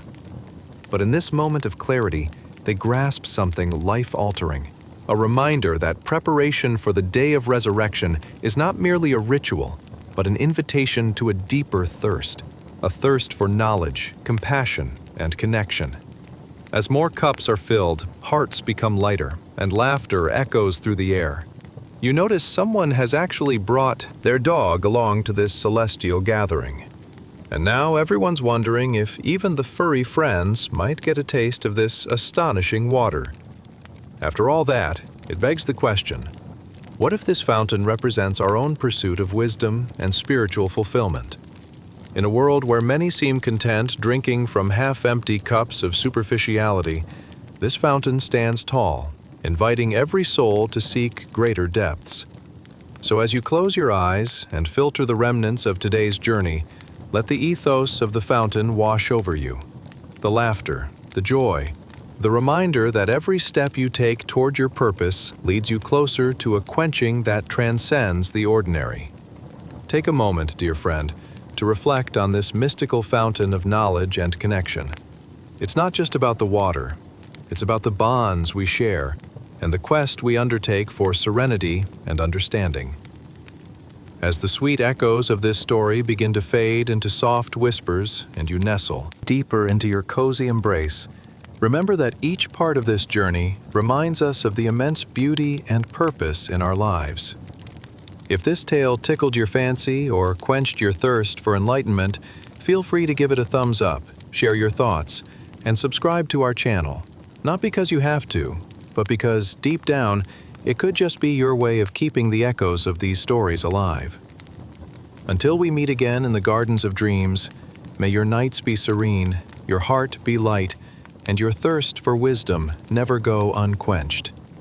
Good night. Chapter 25, The Books of Fate. Salam alaikum, dear friends and dreamers. Grab your cozy blanket, because tonight we delve into a cosmic spectacle warmer than a blanket fort on a chilly night. Imagine this. You're stationed on the edge of the universe, and the sky is stuffed with more books than any library has ever seen. Yes, you heard that right. Books soaring around like a flock of particularly ambitious pigeons, each one containing the entire story of a person's life, every triumph, mishap, and even that time you accidentally wore mismatched socks to the office. But before we float away on this whimsical cloud of thoughts, let's ponder something. Have you ever wondered how many pizza slices you could fit into one of those books? Or considered if your grocery list could rival the divine manuscripts around you? Do you think there's a bestseller among them titled, How to Survive Awkward Family Gatherings? It's a question for the ages. Now, imagine catching one of those floaty tomes, and with it, your life flashes before your eyes, like an Instagram reel that you can't swipe past. Some folks gleefully catch their books with their right hands, faces lighting up with joy like they've just found the Wi-Fi password at a cottage retreat. They're beaming brighter than day-old bread in the sun, which, let's be honest, is very much at risk of being a tad stale. Yet there's a flip side. For the others standing by, their hands instinctively tuck in, as if trying to hide. They receive their life accounts in their left hands, faces paler than a ghost at a wedding. Do you hear their inner monologues? Oh no, not the left hand. I'm going to need a solid excuse for my next life review. It's the sort of existential crisis worthy of an entire soap opera episode, where no one's sure who the real villain even is. Let's talk about what you're experiencing. The air thickens with an electric anticipation, the kind you feel when you order a mystery box online but aren't sure if you should be excited or terrified. You can almost hear the rustle of pages flapping about in the wind, the distant murmurs of those sharing their fateful tales, even the odd shouted, "I can't believe I did that," floating through the ether. Time stands still and manifests itself in a way even Einstein wouldn't quite understand. You see people shifting nervously, faces filled with a mixture of dread and delight, a human kaleidoscope reflecting the different facets of life. Sweat forms beads on foreheads, and everyone seems to hold their breath as if awaiting judgment at a particularly suspenseful cliffhanger in a TV series that may never get renewed. In this divine assembly, imagine reaching out, ready to grasp your own life story. And can't you just picture it? Your hands fluttering like a butterfly, missing a few anti-gravity lessons as you make a final lunge for that uncontrollable fluttering book. You grab it, and immediately a flood of memories rush through. Snapshots flash faster than you can say, "What did I have for breakfast?" Dancing moments, heartaches, triumphs, and that epic adventure where you accidentally joined a knitting club instead of the hiking group. The gasps and chuckles as all is laid bare. Suddenly, the books do not just represent lives. They become mirrors of choices, reflections of paths taken, and dreams still chasing you like lost dreams on a Tuesday afternoon. In a sense, spirits of all shapes and sizes seem to be watching, participating in this grand finale where every soul is being invited for a peek under the hood, to wrestle with the entirety of existence in one grand showdown. What's that, you ask? A collective, hushed silence falls across the field as a majestic voice booms, echoing like it's being transmitted through a celestial megaphone. Every soul must be prepared for this moment. There it is, a line that drops like a mic, punctuating the air with utter conviction. What a beautifully ironic twist. The laughter escapes. Perhaps it's the joy of recognition, knowing that while each journey is unique, preparation is the common thread binding everyone together in this magnificent tapestry of existence. Your heart races as you realize, just like reading the finest novel, this moment isn't just about receiving the book, it's about the transformation that follows. Oh, the revelation, how enlightening, how terrifying. You stand there, caught between excitement and apprehension, waiting to see what fate has written for you, hoping it includes that adventure where you bravely fought a swarm of angry bees, or perhaps a heartfelt reunion with that old friend you promised to meet next week. And as laughter intertwines with the speech, you find solace in knowing that all these tumultuous emotions simply remind you that life is neither a straight line nor an easy read. It's a complex narrative with unexpected plot twists, cliffhangers, and plenty of characters who could have definitely done better. You know who I'm talking about. Feel the weight of it, the collective human experience spilling out onto this canvas, each story drenched in the colors of joy and sorrow. And at that moment, as you cradle your book of fates, you understand that this isn't just the end. It's also the beginning. For every page turned is a promise yet to be fulfilled, a journey awaiting its protagonist to brave the theater of existence. Now, close your eyes, dear dreamers, and let the echoes of their stories drift you into peaceful slumber. For the tales are not alone. They are stitched into the fabric of who we are, ready to embrace us with warmth and laughter, even amidst the uncertainty of what's to come. As the sweet echoes of this celestial narrative begin to meld into soft whispers, settle into the comforting embrace of your sleep. Remember, dear friend, that every being carries a tale worth sharing, ride worth experiencing, and preparation for the day ahead is all part of the grand story yet untold. If this adventure tickled your fancy or struck a chord in your heart, feel free to give it a thumbs up, share your thoughts, and subscribe to our channel, not because you have to, but because it could just be the spark in the universe that keeps these tales alive. Until we unite again in the great expanse of dreams, may your nights be serene, your hearts be light, and may your own epic journeys unfold with laughter and grace. Good night. And now, as our long journey through the day of resurrection comes to a close, let your breathing soften. Let your body sink a little deeper into comfort, and allow your heart to rest in everything you've heard tonight. We wandered across the white plain where no shade existed, where kings and beggars stood side by side. We witnessed souls rise from their graves, barefoot, humbled, carrying nothing but the weight of their deeds and the hope of mercy. We walked through scenes of fear and awe, but also moments of humor, humanity, and recognition. Because even at the end of time, people remain what they've always been: fragile, flawed, struggling, but capable of immense goodness. Think for a moment of the hardships those before us endured. No soft beds, no warm blankets, no steady food, no guarantee of safety. They worried, they laughed, they cried, they hoped. Just like us.